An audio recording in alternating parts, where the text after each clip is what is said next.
But उससे पहले एक छोटा सा बेसिक करेंगे हम रेशियोज के बारे में, और फिर फटाफट फटाफट ये चलते हुए करेंगे हम। तो आ जाओ जल्दी से।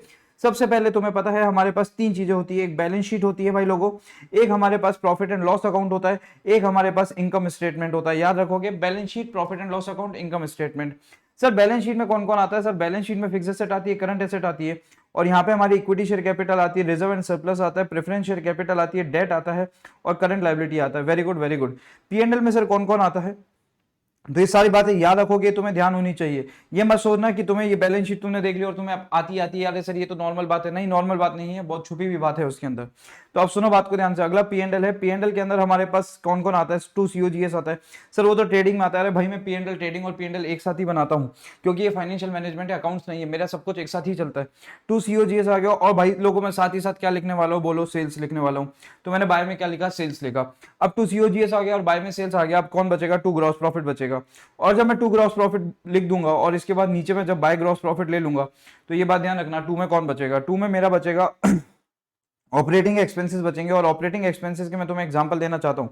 ऑपरेटिंग एक्सपेंसेस का एग्जांपल है भाई लोगों, एडमिन है और सेलिंग है। ध्यान रखना, एडमिन है और सेलिंग है। और जब ये लिख दूंगा तो इसके बाद मेरे पास आएगा 2 इंटरेस्ट, और जब मैं 2 इंटरेस्ट लिख दूंगा तो उसके बाद मेरे पास आएगा 2 नेट प्रॉफिट। भाई लोगों 2 नेट प्रॉफिट आ गया, ये मेरा पी&एल खत्म हो गया। क्या आप बात करते हो सर? और ये इसका मतलब सर आप ये कहना चाहते हो ये इंटरेस्ट जो है, ये इंटरेस्ट जो है, अरे कहाँ गया भाई? अरे भाई ये जो इंटरेस्ट है सर, आप इसका मतलब ये कहना चाहते हो नॉन ऑपरेटिंग है? हाँ भाई लोगों ये नॉन ऑपरेटिंग है, ये फाइनेंशियल एक्सपेंसेस है। ये कौन से एक्सपेंसेस है? फाइनेंशियल एक्सपेंसेस है। तो बोलो तुम्हें ये फॉर्मेट आता था क्या? हाँ सर हमें आता था। तो आता था, तो आप बात सुनो मेरी ध्यान से। ये जो ऊपर वाले 4 आइटम है ना, इनको हम कैपिटल एम्प्लॉयड बोलते हैं। इनको क्या बोलते हैं? कैपिटल एम्प्लॉयड बोलते हैं। कैपिटल एम्प्लॉयड का मतलब होता है जितना भी पैसा बिजनेस में लगा हुआ है, कैपिटल एम्प्लॉयड। याद रखोगे, जितना भी पैसा बिजनेस में लगा हुआ है लॉन्ग टर्म के रूप में, जितना भी पैसा बिजनेस में लगा हुआ है कौन से रूप में? लॉन्ग टर्म के रूप में, उसको कैपिटल एम्प्लॉयड बोलते हैं। याद रखोगे भाई लोगों, ये जो पहले वाले 2 है ना, पहले वाले 2, इनको अपन बोलते हैं इक्विटी। इनको अपन क्या बोलते हैं भाई लोगों? इक्विटी। क्या तुम लोग याद रखोगे? इन दोनों को इक्विटी बोला जाता है।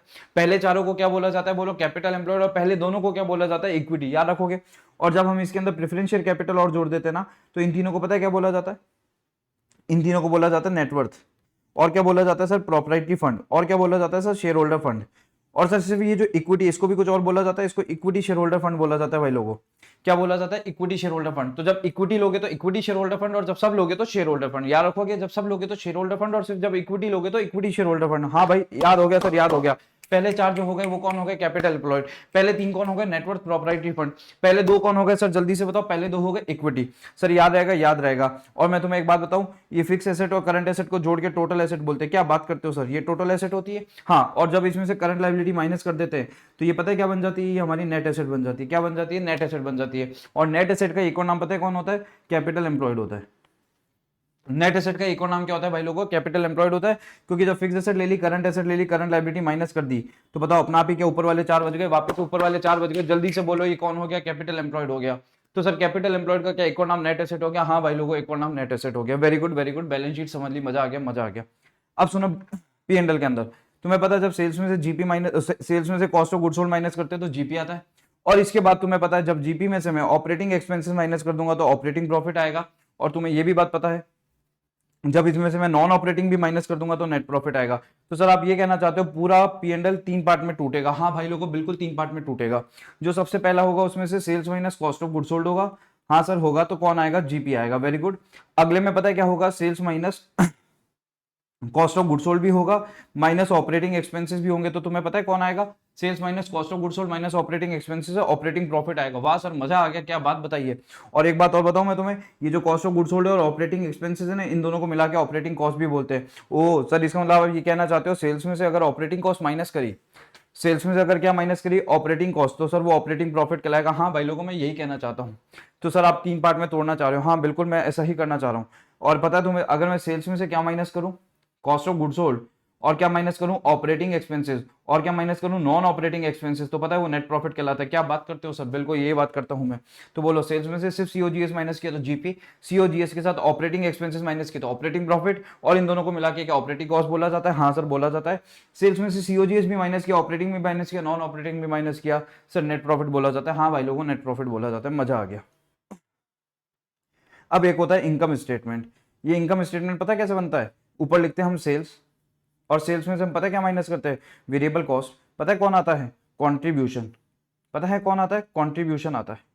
क्या बात करते हो सर, कंट्रीब्यूशन आ गया। पता है फिर कौन माइनस करते हैं? फिक्स कॉस्ट माइनस करते हैं। पता है कौन आता है? ईबीआईटी आता है। क्या बात करते हो सर, ईबीआईटी आता है? हाँ बिल्कुल ईबीआईटी आता है। फिर पता है किसको माइनस करते हैं? हम इसमें से इंटरेस्ट को माइनस करते हैं। ओहो, फिर क्या आता है? ईबीटी आता है। हाँ सर बिल्कुल ईबीटी आता है। फिर उसके बाद कौन माइनस करते हैं सर? हम टैक्स माइनस करते हैं। ओहो, टैक्स माइनस करते हैं। कौन आता है सर? अर्निंग आफ्टर टैक्स आता है। मजा आ गया, मजा आ गया। फिर इसमें से हम माइनस करते हैं पीएस डिविडेंड। पीएस डिविडेंड जब हम माइनस कर देंगे तो हमारे पास जो अमाउंट बचेगा वो इक्विटी के लिए बचेगा, उसको अर्निंग अवेलेबल फॉर इक्विटी बोलते हैं। ओहो, मजा आ गया। और तुम्हें पता है इसमें से फिर कौन माइनस कर देंगे? हम ईएस डिविडेंड माइनस कर देंगे। कौन माइनस कर देंगे? ES dividend. और जब ईएस डिविडेंड माइनस कर देते, पता है कौन आता है? हमारे पास आता है रिटेन अर्निंग्स। ओह, समझ आई बात? कौन आता है बोलो भाई लोगों? रिटेन अर्निंग्स आता है।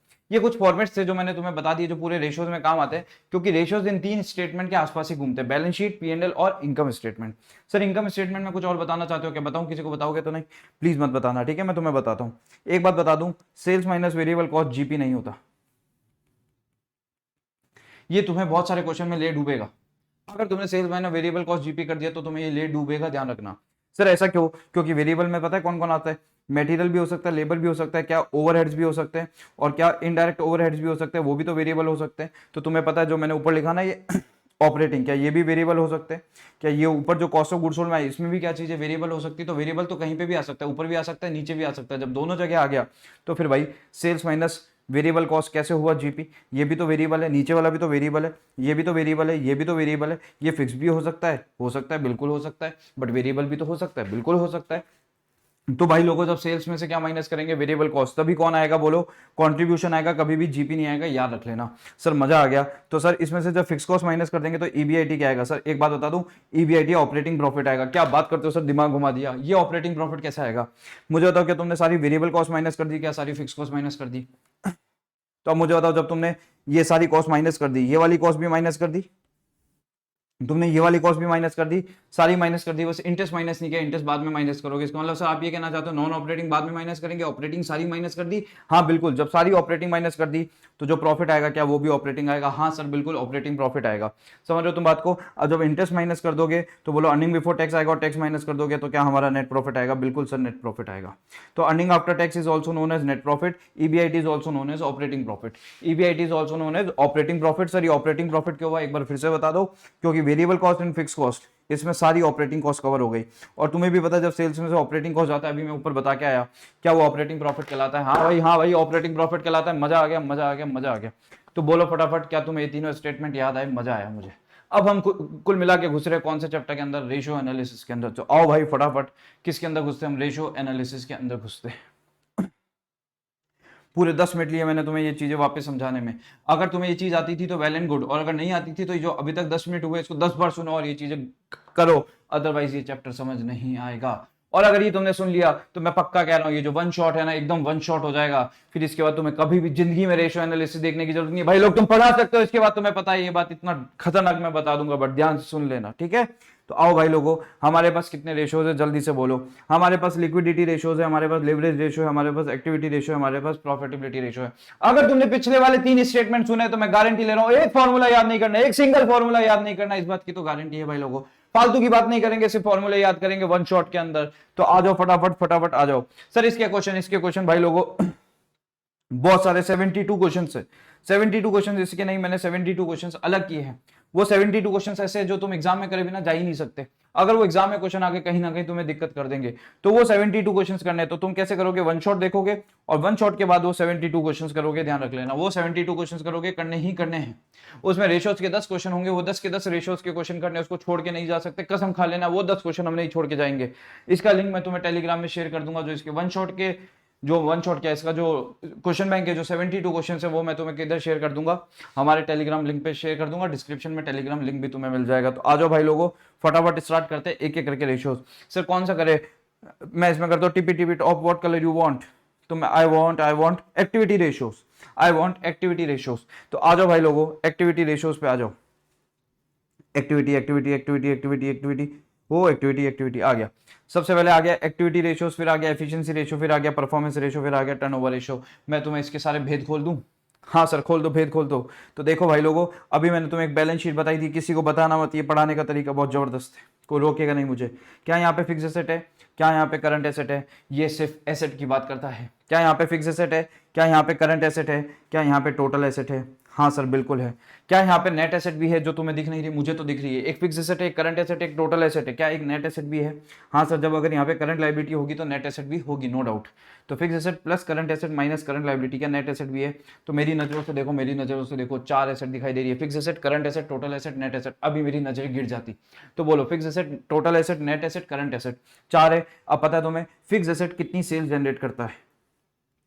फिक्स एसेट कितनी सेल जनरेट करता है is known as fix asset turnover ratio. Current asset कितनी सेल जनरेट करता है, current asset turnover ratio. Net asset कितनी सेल जनरेट करता है, net asset turnover ratio. Net asset is also known as capital employed, तो it is also known as capital employed turnover ratio, और also known as capital turnover ratio, capital turnover ratio. Total asset कितनी sale generate करता है is known as total asset turnover ratio. क्या बात करते हो sir, 4 फॉर्मूले याद करा दिया आपने। हाँ, total asset turnover ratio, formula क्या बनेगा टोटल एसेट टर्नओवर का? ऊपर आएगी सेल्स। सर ये कॉस्ट ऑफ गुड्स सोल्ड बहुत परेशान करता है, इसका मतलब ये होता है अगर सेल्स नहीं निकल पाती तो कॉस्ट ऑफ गुड्स सोल्ड लेना, पहली प्रेफरेंस सेल को देनी है।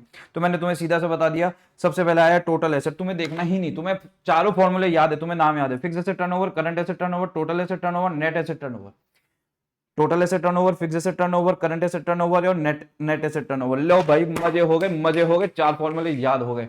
बोलो क्या होगा, ऊपर सेल्स आएगी, नीचे जिसका टर्नओवर पूछा वो आएगा। मतलब क्या होता है इसका, फिक्स एसेट कितना टर्नओवर जनरेट करेगा, करंट एसेट कितना टर्नओवर जनरेट करेगा, नेट एसेट कितना जनरेट करेगा और टोटल एसेट कितना जनरेट करेगा। बोलो टोटल एसेट कितना जनरेट करेगा, sales upon total asset. Fix asset कितना करेगा, sales upon fix asset. Capital turnover मतलब नेट एसेट कितना करेगा, sales upon net asset. Current asset कितना करेगा, सेल्स अपॉन करंट एसेट। लो भाई मजे हो गए, मजे हो गए, 4 फॉर्मूले गायब कर दिए, 4 फॉर्मूले गायब कर दिए, सब में सेल्स आएगा। अगर सेल्स नहीं निकल पाई तो सब में कौन आएगा, कॉस्ट ऑफ गुड्स सोल्ड आएगा। कौन आएगा, कॉस्ट ऑफ गुड्स सोल्ड आएगा, कॉस्ट ऑफ गुड्स सोल्ड आएगा। मजा आ गया, चारों फॉर्मूले याद हो गए, चारों फॉर्मूले याद हो गए। तो सर जैसे एफिशिएंसी रेशियोज है, जैसे एफिशिएंसी रेशियो है, एक्टिविटी रेशियो है, परफॉर्मेंस रेशियो है, टर्नओवर रेशियो है, हम तो बैलेंस शीट बना के खड़े हो जाए। हाँ खड़े हो जाओ, और क्या लिखो, फिक्स एसेट लिखो, करंट एसेट लिखो, टोटल एसेट लिखो, नेट एसेट लिखो। इन चारों का क्या निकाल दो, टर्नओवर निकाल दो। कैसे निकालोगे, sales upon fix asset, sale upon current asset, sale upon total asset, sale upon net asset. चलो भाई मजे हो गए। अब आगे आ जाओ भाई लोगों, अब इसमें आगे आ जाओ फटाफट।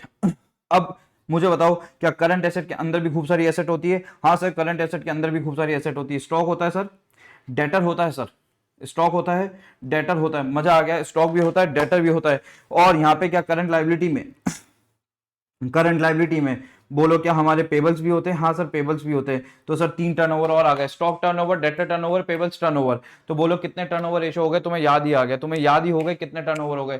Fix asset, current asset, total asset, net asset, stock turnover, debtor turnover और इधर पेबल्स टर्नओवर। खत्म, इतने तो फॉर्मूले हैं। तो 4 वो हो गए, 3 ये हो गए। तो सर इनके फॉर्मूले तो बताओ, मैं ही बताऊंगा और कौन बताएगा? तो बताओ ऊपर कौन आएगा, हमेशा सेल्स आएगी। नीचे कौन आएगा, फिक्स एसेट। ऊपर कौन आएगी, सेल्स आएगी। नीचे कौन आएगा, करंट एसेट। ऊपर कौन आएगा सर, सेल्स आएगी। नीचे कौन आएगा, नेट एसेट। ऊपर कौन आएगा सर, सेल्स आएगी। नीचे कौन आएगा, टोटल एसेट। और बताओ ना सर, और बताओ ना, अब इसका स्टॉक का बताओ ना, स्टॉक का बताओ ना। तो मेरी बात सुन लेना, स्टॉक में ऊपर पहले कॉस्ट ऑफ गुड्स सोल्ड को चांस दिया जाता है, फिर नीचे कौन आता है बोलो, एवरेज स्टॉक, क्योंकि स्टॉक चेंज होता रहता है। तो नीचे कौन आएगा, एवरेज स्टॉक। सर ऊपर कॉस्ट ऑफ गुड्स सोल्ड क्यों आई, क्योंकि स्टॉक का वैल्यूएशन भाई लोगों कॉस्ट पे होता है। जब नीचे वाला कॉस्ट पे तो ऊपर वाला भी किस पे होगा, कॉस्ट पे होगा। तो नीचे वाला कॉस्ट पे तो ऊपर वाला भी किस पे, कॉस्ट पे। नीचे वाला कॉस्ट पे तो ऊपर वाला भी किस पे, कॉस्ट पे। बोलो नीचे कौन आएगा, स्टॉक आएगा या एवरेज स्टॉक आएगा? सर एवरेज स्टॉक आएगा। एवरेज क्यों आएगा, क्योंकि स्टॉक चेंज होता रहता है भाई लोगों। तो नीचे एवरेज स्टॉक, इस स्टॉक से कितनी सेल जनरेट हुई वो ऊपर आ जाएगी, बट सेल्स आएगी, कॉस्ट ऑफ गुड्स सोल्ड आएगा, कॉस्ट ऑफ गुड्स सोल्ड। अगर sir cost of goods sold नहीं निकाल पा रहे तो कौन आएगा भाई लोगों, सेल्स आएगी। कौन आएगा, सेल्स आएगी। अगर कॉस्ट ऑफ गुड्स सोल्ड नहीं निकाल पा रहे तो कौन आएगा, सेल्स आएगी, बिल्कुल सेल्स आएगी। सर डेटा टर्नओवर बताओ ना, मजा आएगा। सर डेटा टर्नओवर बताओ ना, बहुत मजा आ रहा है। तो मुझे बताओ डेटा नीचे आएगा तो ऊपर कौन आएगी, डेटर हमेशा उधार बिक्री के होते हैं तो ऊपर क्रेडिट सेल्स आएगी। ऊपर कौन आएगा, क्रेडिट सेल्स आएगी। ऊपर कौन आने वाला है भाई लोगों, क्रेडिट सेल्स आने वाला है। तो मैं चाहता हूं एक बार तुम्हारे साथ ये फॉर्मूले में वापस से रिवाइज करूं। मजा आ गया, मेरे को मजा आ गया। तो फटाफट आ जाओ, फटाफट आ जाओ, फटाफट आ जाओ। ये हमारी बैलेंस शीट है। इस बैलेंस शीट में सबसे पहले कौन आता है, फिक्स एसेट आती है, करंट एसेट आता है। करंट एसेट में सर स्टॉक आता है, सर डेटर आता है। मजा आ गया। हाँ। क्या यहाँ पे टोटल एसेट आती है? सर इन सबको जोड़ने के बाद टोटल एसेट आती है। बोलो सर क्या नेट एसेट आती है? बिल्कुल नेट एसेट आती है। नेट एसेट कब आती है? जब जब इसमें से करंट लायबिलिटी माइनस कर दो, क्या ये पेबल्स हो गए। अब देखो इतनी बैलेंस शीट बना लो, तुम्हें सारे टर्नओवर आते हैं। हाँ भाई तू आजा, सबसे पहले आजा, हाँ आजा आजा आजा आजा। तो बोलो ऊपर कौन आएगा? सेल्स अपन फिक्स एसेट। हाँ तू आजा बेटा, तू आजा तू आजा, सेल्स अपन करंट एसेट। हाँ भाई स्टॉक तू आजा तू आजा, बट ध्यान रखना ऊपर कौन आएगा? कॉस्ट ऑफ गुड्स सोल्ड, और नीचे कौन आएंगे? एवरेज स्टॉक आएंगे। हाँ डेटा भाई तू आजा तू आजा तू आजा, ऊपर कौन आएगा? क्रेडिट सेल्स आएगी, और अपन कौन आएंगे? एवरेज डेटर्स आएंगे। अब आजा भाई टोटल एसेट तू आजा, ऊपर कौन आएगा? सेल्स आएगा, अपन नीचे कौन आएगा? टोटल एसेट आएगा। हाँ भाई नेट एसेट तू आजा, ऊपर कौन आएगा? सेल्स आएगा, नीचे कौन आएगा? नेट एसेट आएगा। अब पेबल्स बच गए, तो नीचे पेबल्स आएगा, बट पेबल्स सबको पता है परचेज के होते हैं, परचेज के होते हैं, परचेज के होते हैं, तो ऊपर कौन आएगा? क्रेडिट परचेज आएगा। नीचे पेबल्स एवरेज आएंगे, ध्यान रखना भाई लोगों। तो नीचे कौन आएंगे? एवरेज पेबल्स आएंगे, नीचे कौन आएंगे? Average pebbles. सर मजा आ गया, क्या फॉर्मूले याद हुए, ये तो हम जिंदगी भर नहीं भूलेंगे, यही तो मैं तुम्हें समझा रहा हूँ, तुम जिंदगी भर भूल ही नहीं सकते इसको। और देखो सर एक बार और लिखवा दो फॉर्मूले, हमें याद हो जाएंगे। क्या बात करते हो सर, एक बार और लिखवा दो, हम खुद बोलना चाहते हैं, बस हम बोलते जाते हैं, आप लिखते चलो। चलो बोलो बोलो, मेरे को सुनाई दे रहा है, तुम्हारे घर से सुनाई दे रहा है। सर सबसे पहले तो फिक्स एसेट लिख लो सर, इसका टर्नओवर बता दो, तो सर इसका सेल्स अपॉन फिक्स एसेट आ जाएगा, मजा आ गया। सर आप एक काम करो, अगला करंट एसेट लिख लो। हाँ लिख लिया, तो ऊपर लिखो सेल्स, नीचे कौन लिखो? Current asset. सर मजा आ गया। सर अगला आप एक काम करो, टोटल एसेट लिख दो, और मजा आ जाएगा। तो ऊपर सेल्स आ गया, नीचे कौन आ गया? टोटल एसेट आ गया। ओहो हो। सर नेट एसेट भी लिख दो ना, तो ऊपर कौन लिख दो? सेल्स लिख दो, नीचे कौन लिख दो? नेट एसेट लिख दो, मजा आ गया। सर एक काम करो ना, चार आपने लिख दिया, अब आप स्टॉक के पास जाओ। तो मैं स्टॉक के पास गया, तो मैंने कहा स्टॉक टर्नओवर है, बताना स्टॉक टर्नओवर, इन्वेंट्री टर्नओवर। तो वो पता है क्या बोलता है? मैं तो कॉस्ट ऑफ गुड्स सोल्ड का आदमी हूँ, तो कॉस्ट ऑफ गुड्स सोल्ड, और नीचे कौन आ गया? एवरेज इन्वेंट्रीज आ गया। ठीक है, फिर अगला कौन आ गया? बोलो डेटर आ गया। डेटर में ऊपर कौन आती है? क्रेडिट सेल्स आती है। ऊपर कौन आती है? क्रेडिट सेल्स आती है। और नीचे कौन आता है? बोलो एवरेज डेटर्स आते हैं। बोलो डेटर आ गए। पेबल्स आ गए। बोलो पेबल्स में नीचे कौन आता है? एवरेज पेबल्स आते हैं। और ऊपर कौन आता है? बोलो हमारे क्रेडिट परचेज आती है। ऊपर ये क्रेडिट सेल थी, ठीक है, क्रेडिट सेल्स, और ये कौन आ गई? क्रेडिट परचेज आ गई। ठीक है, देखो भाई लोगों, इसको बहुत ज़्यादा डिटेल में पढ़ा जाता है, बट वो डिटेल यहाँ पे करके फायदा नहीं है। अब तुम्हारे एग्जाम, अब तुम्हें वन शॉट चाहिए, खेल खत्म। अब कुछ सोचने की जरूरत नहीं है। मैं तो अभी आगे जो तीन फॉर्मूले बताऊंगा, तुम्हारा दिमाग का फ्यूज उड़ जाएगा। तुमने कभी इस तरीके से पढ़ा ही नहीं होगा, दिमाग का फ्यूज उड़ जाएगा। तुम मैं तुमसे माफी मांगता हूँ, बताओ क्यों? क्योंकि मैंने तुम्हारे दिमाग का फ्यूज उड़ा दिया। तो देखो इधर ध्यान से देखना। यहाँ पे स्टॉक है ना, इस स्टॉक को होल्ड भी किया जाता है, इसको बोलते हैं स्टॉक होल्डिंग पीरियड। प्यार से बोलेंगे इन्वेंट्री होल्डिंग पीरियड। इसको स्टॉक को होल्ड किया जाता है, तो इसको क्या बोलते हैं? Stock holding period. मजा आ गया सर, इसका मतलब आप कहना चाहते हो स्टॉक होल्डिंग पीरियड। सर वो फॉर्मूला बहुत मुश्किल से याद रहता है, क्या करना है? फॉर्मूले को उल्टा करो और इंटू 360 कर दो। क्या बात करते हो सर? ऊपर आएगा एवरेज इन्वेंट्री, नीचे आएगा cost of goods sold, into 360। क्या आप ये कहना चाहते हो? हाँ बिल्कुल। और अगर मंथ में तो 12, और अगर वीक्स में तो 52। सर समझा दो थोड़ा सा। क्यों समझा दो? मैं नहीं समझाता, मैं नहीं समझाता। चलो थोड़ा सा समझा दूंगा, तुम बोलोगे तो। बोलो ये बात हो गई, इतनी सी बात हो गई, अभी समझा देंगे, बट पहले याद तो करो। क्या डेटर है? डेटर टर्नओवर है, तो सर इसका तो मतलब आप डेटर कलेक्शन पीरियड भी आपका यही तरीका होगा, उल्टा करके इंटू 360। बिल्कुल, ऊपर आएगा एवरेज डेटर, नीचे आएंगे क्रेडिटर। क्रेडिटर क्या? Credit sales. इंटू कौन आएगा? बोलो 360। इंटू कौन आएगा? इंटू कौन आएगा? 360। इंटू कौन आएगा? 52। और इंटू कौन आएगा? बोलो 12। कुछ भी आ सकता है, डेज में, वीक में, किस पे डिपेंड करेगा। तो सर इसका क्या होगा? सर हमें आता है, बताने की जरूरत नहीं है, उल्टा करो। एवरेज एवरेज परचेज आएगी, सॉरी एवरेज पेबल्स आएंगे, नीचे कौन आएगा? क्रेडिट परचेज आएगी, इंटू 360 आएगा, और इंटू कौन आएगा? 12 आएगा, इंटू कौन आएगा? 365 आएगा। मजा आ गया सर, ये तो सारे फॉर्मूले याद हो गए, ऐसे तो कभी याद नहीं हुए। मैंने तुम्हें बोला ही था पक्का याद हो जाएंगे। इतने फॉर्मूले हो गए सर, आपने एक बारी में बता दिए। इसका मतलब सर आप कहना चाहते हो कितने फॉर्मूले हो गए? 1 2 3 4 5 6 7, और 3 वो जो इनके उल्टा करके 360, उल्टा करके 360, उल्टा करके 360। तो टोटल कितने हो गए सर? आप कहना चाहते हो 10 फॉर्मूले हो गए। बिल्कुल 10 फॉर्मूले हो गए। अगर तुम वर्किंग कैपिटल टर्नओवर को भी एक और फॉर्मूला मानते हो तो मान लो। तो ये तुम नहीं कर सकते क्या? कर सकते हैं सर, अब तो हम कर सकते हैं। ऊपर सेल्स आएगा और नीचे कौन आएगा? Working capital. चल भाई फ्री। लो 11 हो गए, 11 फॉर्मूले हो गए, मजा आ गया। अब तो सर याद हो गए, तभी तो ये वन शॉट है, एक शॉट और खेल खत्म। क्या ये वन शॉट है? बिल्कुल वन शॉट है। तो अब आ जाओ, अब तुम्हें मैं एक बात बताता हूं, एक बात बताता हूं, थोड़ा सा फॉर्मूला समझा देता हूं। मैं तुम्हें डेटा टर्नओवर वाला समझा देता हूं, मेरा बहुत इच्छा कर रही है। डेटा टर्नओवर रेशियो क्या होता है? ऊपर कौन आती है? बोलो क्रेडिट सेल्स आती है। ऊपर कौन आती है? क्रेडिट सेल्स आती है। और नीचे कौन आता है? बोलो एवरेज डेटर आता है। नीचे कौन आता है? एवरेज डेटर आता है। इसका मतलब पता है, मान लो क्रेडिट सेल 600 की, क्रेडिट सेल कितने की है? 600 की है, और नीचे डेटर है 60 के, डेटर है 60 के। इसका मतलब पता है क्या हुआ? इसका मतलब ये हुआ, अगर डेटर 60 के और सेल 600 की है, इसका मतलब ये डेटर 10 बार घूमे हैं। 60 रुपए मैं इनको बेचता था, ये 60 रुपए मेरे को देते थे, मैं फिर से 60 रुपए का बेचता था, फिर 60 रुपए देते थे, फिर 60 रुपए का बेचता था, फिर 60 रुपए देते थे, तभी तो सेल 600 की हो गई। तो इसका आंसर आ गया 10। Debtor turnover 10, debtor turnover ratio आ गया 10।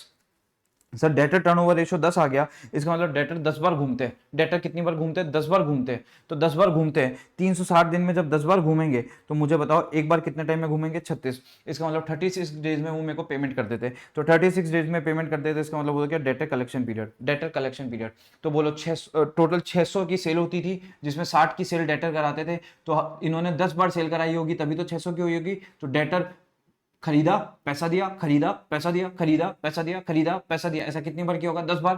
तो बोलो डेटा टर्नओवर कितना आ गया? 10 बार आ गया। और डेटा टर्नओवर 10 बार आने के मतलब है कि साल में वो मेरे को हर 36 डेज से पैसा दे देते थे। तो ये डेटा कलेक्शन पीरियड हो गया। तो सर आपने डेटा कलेक्शन पीरियड को तो कुछ और फॉर्मूला बताया था, उल्टा करके इंटू 360, वही तो हुआ है। तो बोलो ऊपर कौन आ गए? एवरेज डेटर, नीचे कौन आ गया? क्रेडिट सेल्स, इनटू कौन आ गया? बोलो 360। तो यही तो किया है, इसको मैंने उल्टा ही तो किया है। इसका आंसर 10 आया था, 10 नीचे तो लेके गया हूं मैं। तो सर इसका मतलब इसका एक और फॉर्मूला है। हाँ, इसका एक और फॉर्मूला याद करो ना, 360 अपॉन डेटा टर्नओवर रेशियो। ये लो एक और फॉर्मूला है। और एक और क्या फॉर्मूला है? उल्टा करके इंटू 360। उल्टा करेंगे तो ऊपर कौन जाएगा? एवरेज डेटर, नीचे कौन आएगा? बोलो क्रेडिट सेल्स, इनटू कौन जाएगा? 360। ये दोनों फॉर्मूले किसके? कलेक्शन पीरियड के। क्या सर होल्डिंग पीरियड में भी ऐसा होता है? बिल्कुल। जैसे होल्डिंग पीरियड है तो उसका हो जाएगा 360 upon inventory turnover ratio. Sir payables में भी ऐसा होता है? बिल्कुल, 360 अपॉन पेबल्स टर्नओवर रेशियो। अब सर हमें इन फॉर्मूले में कोई नहीं हिला सकता, तुम्हें पहले भी कोई नहीं हिला सकता, तो तुम डरो मत। ठीक है, ये हमारा पहला फॉर्मूला कंप्लीट हो गया। कौन से रेशियोज? एक्टिविटी रेशियोज कंप्लीट हो गए। तो आओ इसको टिक करें। नमस्कार भाई साहब, चलते हैं हम। बाय बाय बाय बाय, आपका काम हो गया। अब आ जाओ, अब अपन अगले चलते हैं। Tippy tippy top, what colour you want? I want related to sales. क्या related to sales? Profitability ratios. Profitability related to sales. ओ सर आप जानबूझकर से कर रहे हो, टिपी टिपी टॉप तो नाटक है क्या? ये भी सारे सेल्स से रिलेटेड थे? हाँ। क्या ये भी सेल्स से रिलेटेड है? ओ तो प्रॉफिटेबिलिटी रेशियो में चलो। तो देखो प्रॉफिटेबिलिटी रेशियो तो यूं हो जाएंगे, यूं आंखें बंद करके। तो आ जाओ फटाफट, आ जाओ फटाफट, फटाफट आ जाओ, फटाफट आ जाओ, फटाफट आ जाओ, फटाफट आ जाओ, आ जाओ भैया आ जाओ। ये रे profitability ratio based on sales. कोई किसी को कुछ नहीं बताएगा कि मैंने तुम्हें कैसे पढ़ाया है, ये मेरा तरीका है। कोई किसी को नहीं बताएगा किस कैसे पढ़ा दिया, ये क्या कर दिया सर आपने। तो क्या यहाँ पे बाय सेल्स आएगा, यहाँ पे to cost of goods sold आएगा, यहाँ टू जीपी आएगा। हाँ आएगा आएगा आएगा, आ गया वो आ गया बाय जीपी। क्या यहाँ पे टू एडमिन एंड सेलिंग आएगा? टू एडमिन, ये ऑपरेटिंग होते ध्यान रखना, टू एडमिन और सेलिंग। क्या अभी मैं पीछे ऐसा फॉर्मेट निकलवा के आया था? टू एडमिन टू सेलिंग, और यहाँ पे आएगा कौन? To to to to to to to कौन आएगा? To interest. और यहाँ पे कौन आएगा? To tax. और यहाँ पे कौन आएगा? To net profit. पता है क्या है? इन सब के रेशो सेल्स पर निकाल दो, खत्म। ये भाई आजा, तू आजा, सबसे पहले ले आजा, इस पे फॉर्मूला निकाले, cost of goods sold upon sales into 100। ये ले भाई, तू भी आजा, तू भी आजा, जीपी अपॉन सेल्स इनटू 100। बहुत बढ़िया, तुम दोनों भी आ जाओ, तुम दोनों भी आ जाओ। ये दोनों मिला के कहलाते हैं ऑपरेटिंग एक्सपेंसेस। ये दोनों मिला के क्या कहलाते हैं? Operating expenses. तो भाई तू भी आ जा, admin plus selling upon sales into 100। हाँ भाई तू भी हो गया, तू भी आ जा, तू भी आ जा, इंटरेस्ट अपॉन सेल्स इनटू 100। ए तू भी आ जा ना, तू भी आ जा। ए टैक्स को मत ले लेना, टैक्स कभी भी सेल पर नहीं लगता, टैक्स हमेशा प्रॉफिट पे लगता है। टैक्स का कभी भी परसेंटेज सेल पे नहीं निकलेगा, याद रख लेना। टैक्स का परसेंटेज कभी भी सेल पर नहीं निकलता। तो बाकी सबका निकल गया। तो बाकी सबका पहले हो गया कॉस्ट ऑफ गुड्स सोल्ड, अगला हो गया जीपी रेशो, अगला हो गया एडमिन रेशो, अगला हो गया सेलिंग रेशो। दोनों मिला के कौन से हो गए? Operating expense ratio. अगला हो गया इंटरेस्ट रेशो। इंटरेस्ट हमारे फाइनेंशियल एक्सपेंसेस है, तो इसको बोलेंगे फाइनेंशियल एक्सपेंसेस रेशो। कौन सा रेशो? Financial expenses ratio. और फिर कौन आ गया सर? नेट प्रॉफिट बच गया, तो नेट प्रॉफिट भी ले लो। तो अगला हो गया नेट प्रॉफिट रेशियो। अगला कौन हो गया? Net profit ratio. सर मजा आया, एक बार और बता दो सर, एक बार और बता दो। लो आओ ना, एक बार और बताता हूँ क्या बात हो गई, ऐसी क्या बात हो गई। ये तुम्हारे सामने एक P&L अकाउंट है, इसमें बाय में कौन आएगा? सेल्स आएगी। टू में कौन आएगा? कॉस्ट ऑफ गुड्स सोल्ड आएगा, इसलिए मैंने तुम्हें पहले इसका रिवीजन कराया था। फिर कौन आएगा? टू जीपी आएगा। फिर कौन आएगा सर? टू ऑपरेटिंग एक्सपेंसेस आएंगे। फिर कौन आएगा सर? टू इंटरेस्ट आएगा। फिर कौन आएगा? टू टैक्स आएगा। और फिर कौन आएगा? टू नेट प्रॉफिट आएगा। और यहाँ पे बाय जीपी आ गया। सर सबके परसेंटेज किस पे निकाल दो? सेल पर।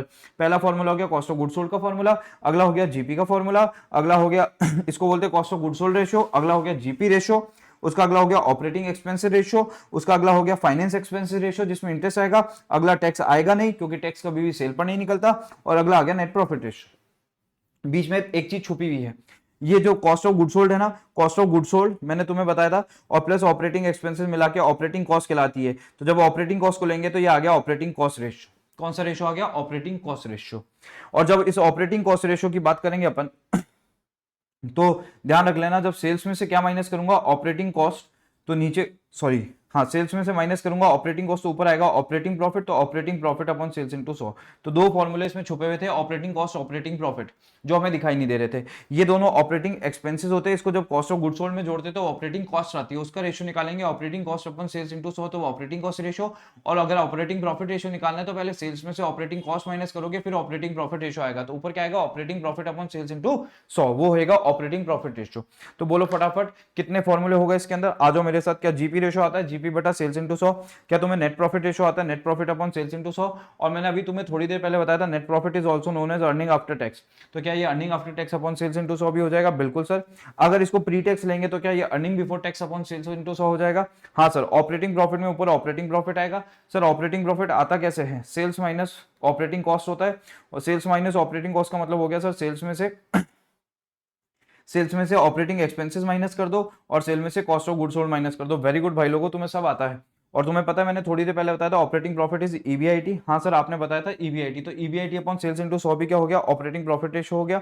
तो मैं एक्सपेंसेस रेशियो में आ जाओ। एक्सपेंसेस रेशियो में क्या? कॉस्ट ऑफ गुड्स सोल्ड का रेशियो हो गया, ऑपरेटिंग एक्सपेंसेस का रेशियो हो गया। क्या admin plus selling and distribution, ये ऑपरेटिंग एक्सपेंसेस हो गए। ऑपरेटिंग रेशियो हो गया, ऑपरेटिंग मैंने बताया कॉस्ट ऑफ गुड्स सोल्ड और ऑपरेटिंग एक्सपेंसेस होता है।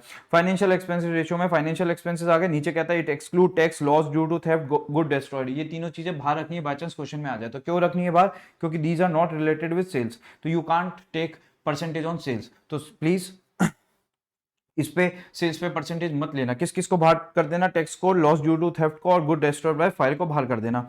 ये बात तुम्हें समझ आ गई बात? अब मैं तुम्हें एक बात बता देता हूं। बाय चांस तुम्हें क्वेश्चन में दे they operating ratio, operating ratio, तो ध्यान रख लेना ऑपरेटिंग रेशियो और ऑपरेटिंग कॉस्ट रेशियो एक ही बात होती है। ऑपरेटिंग रेशियो बोलो भले ऑपरेटिंग कॉस्ट रेशियो बोलो, एक ही बात होती है। तुम्हें क्वेश्चन में दे दे ऑपरेटिंग रेशियो 40%, तो समझ जाना ऑपरेटिंग प्रॉफिट 60% है। ऑपरेटिंग प्रॉफिट कितना परसेंट है? 60% है। तुम्हें कॉस्ट ऑफ गुड्स सोल्ड दे दे 40%, तो समझ जाना जो जीपी का परसेंटेज है वो 60% है। ये रिलेशन होता है इन दोनों के बीच में। अगर ये 30 है तो ये 70 है, अगर ये 40 है, सॉरी ये 60 है तो ये 40 है। इन दोनों के बीच में रिलेशन होता है। सर ये कौन दोनों है जिनके बीच में रिलेशन है? तो बता देता हूं। एक है ऑपरेटिंग कॉस्ट और ऑपरेटिंग प्रॉफिट के बीच में रिलेशन, और एक है कॉस्ट ऑफ गुड्स सोल्ड और जीपी के बीच में रिलेशन। ये बात तुम लोग याद रखोगे। सर मजा आ गया। आपने एक तो पी&एल खोल के रख दिया, और एक आपने बैलेंस शीट की एसेट साइड खोल के रख दी। इनसे हमारे दो रेशो कवर हो गए। बिल्कुल भाई लोगों, दो रेशो कवर हो गए। तो आओ ऊपर आके इनको टिक कर दे। चल भाई तेरा भी काम हो गया। मिलते हैं, दुआ में याद रखना। अब आ जाओ फटाफट। अब हम करना चाहते हैं कैपिटल स्ट्रक्चर रेशियो। क्या बात करते हो सर, प्रॉफिटेबिलिटी रेशियो में गए और आप कैपिटल स्ट्रक्चर पे गए? प्रॉफिटेबिलिटी में कैपिटल स्ट्रक्चर आता है क्या? पागल हो क्या तुम लोग? वो आता है लेवरेज रेशियोज में। किस में आता है? लेवरेज रेशियोज में। तो लेवरेज रेशियो, एक काम करते हैं इसको बाद में करेंगे, एक सेकेंड, एक छोटा सा और करा देता हूँ, एक और करा देता हूँ मैं। प्रॉफिटेबिलिटी रेशियो में आओ तुम, ये वाला required for analysis from owners point of view. ये छोटा सा, इसको फटाफट करा देते हैं। ओनर्स पॉइंट ऑफ व्यू वाला बहुत ही ज्यादा छोटा है, बहुत ही ज्यादा छोटा सा है। इसको 2 मिनट के अंदर अंदर करा देते हैं। आ जाओ भाई लोगों। एक कहाँ है owners point of view? Owners point of view ये रहा। ओनर्स पॉइंट ऑफ व्यू ये रहा।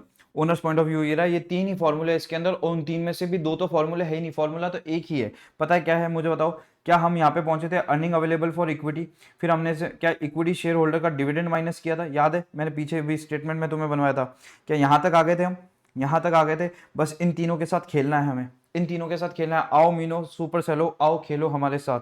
तो earning available for equity, equity share dividend, और पीछे बचा रिटेन अर्निंग्स। अगर अर्निंग अवेलेबल फॉर इक्विटी 100 रुपए है और इक्विटी शेयर डिविडेंड 40 रुपए है, तो रिटेन अर्निंग कितने रुपए है? बोलो 60 रुपीज है। रिटेन अर्निंग्स कितने रुपीज है? बोलो 60 रुपीज है। रिटेन अर्निंग्स हमारे कितने रुपीज है? बोलो 60 रुपीज है। तो अब सर एक बात बताओ ना, क्या करें अब इसके बाद? अब आप इसके बाद एक ही काम करो, इस इक्विटी शेयर को डिविडेंड जो है ना, पहले ये ध्यान रख लेना ये पर शेयर होना चाहिए, तो इसका ईपीएस निकालना सीखो।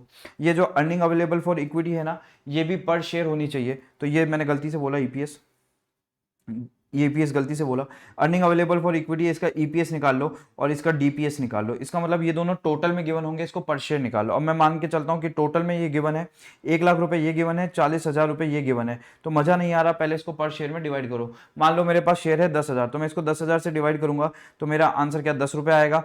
और जब मैं इसको 10,000 से डिवाइड करूंगा तो क्या मेरा आंसर 4 रुपये आएगा। तो ये बात मुझे पता चल गई, मेरा ईपीएस डीपीएस पता चल गया, ईपीएस डीपीएस। तो ईपीएस क्या होता है, अर्निंग पर शेयर। तो सर आपने अर्निंग पर शेयर कैसे निकाला, एक बार बता दो। मैंने अर्निंग पर शेयर निकाला, earning available for equity, earning available for equity divided by number of shares, divided by number of shares. Sir आपने डीपीएस कैसे निकाला, डिविडेंड, टोटल डिविडेंड, डिविडेंड ऊपर आएगा डिविडेंड और नीचे आएगा number of shares, number of shares. Sir इससे DPS आ जाएगा। तो ईपीएस भी आ गया, डीपीएस भी आ गया, ईपीएस भी आ गया और डीपीएस भी आ गया। अब क्या करना है सर, अब ये पता लगाना है हमने डीपीएस कितना बांटा ईपीएस में से। तो अगर ईपीएस 10 आया, डीपीएस 4 आया, क्या हमने 40% बांटा। फॉर्मूला क्या बना, डीपीएस अपॉन ईपीएस इंटू 100। चल भाई 40% आंसर आ गया। इसको बोलते हैं DPO, dividend pay out, dividend pay out, dividend pay out. तो बोलो डिविडेंड पे आउट का फॉर्मूला क्या हो गया। सर डिविडेंड पे आउट का फॉर्मूला हो गया DPS upon EPS, DPS upon EPS into 100। Sir DPS कैसा है, ईपीएस कैसा है, आपने बता दिया। यही 3 फॉर्मूले हैं, पहले ईपीएस निकलवाएगा, फिर डीपीएस निकलवाएगा, फिर डीपीएस का ईपीएस पे परसेंटेज निकलवाएगा। अब एक बात और बता दूं, जैसे मान लो डीपीएस है 40%, तो ध्यान रख लेना रिटेन अर्निंग्स होगा, रिटेन अर्निंग्स होगा 60%, क्योंकि जो बांटा नहीं वो पड़ा रह गया। तो अगर ये 40% है तो ये कितना होगा 60%। तो इसका मतलब सर आप ये कह रहे हो अगर एक चीज़ 40 है तो दूसरी 60 है, बिल्कुल। तो इसमें हमने क्या क्या किया, ईपीएस निकाला, डीपीएस निकाला और फिर डीपीएस का ईपीएस पे परसेंटेज निकाला। चल भाई तू भी जा, दुआ में याद रखना, ठीक है। चलो आगे आ जाओ फटाफट, मज़ा आ गया। 3 फॉर्मूले हमें एकदम ढंग से याद हो गए, मैंने तो कहा ही था तुम्हें याद हो जाएंगे। तो आओ फटाफट, कहाँ गया कहाँ गया वो चार्ट, कहाँ गया चार्ट, कहाँ गया चार्ट, कहाँ गया चार्ट, कहाँ गया, हो गया ये रहा। चल भाई bye bye bye bye bye bye bye.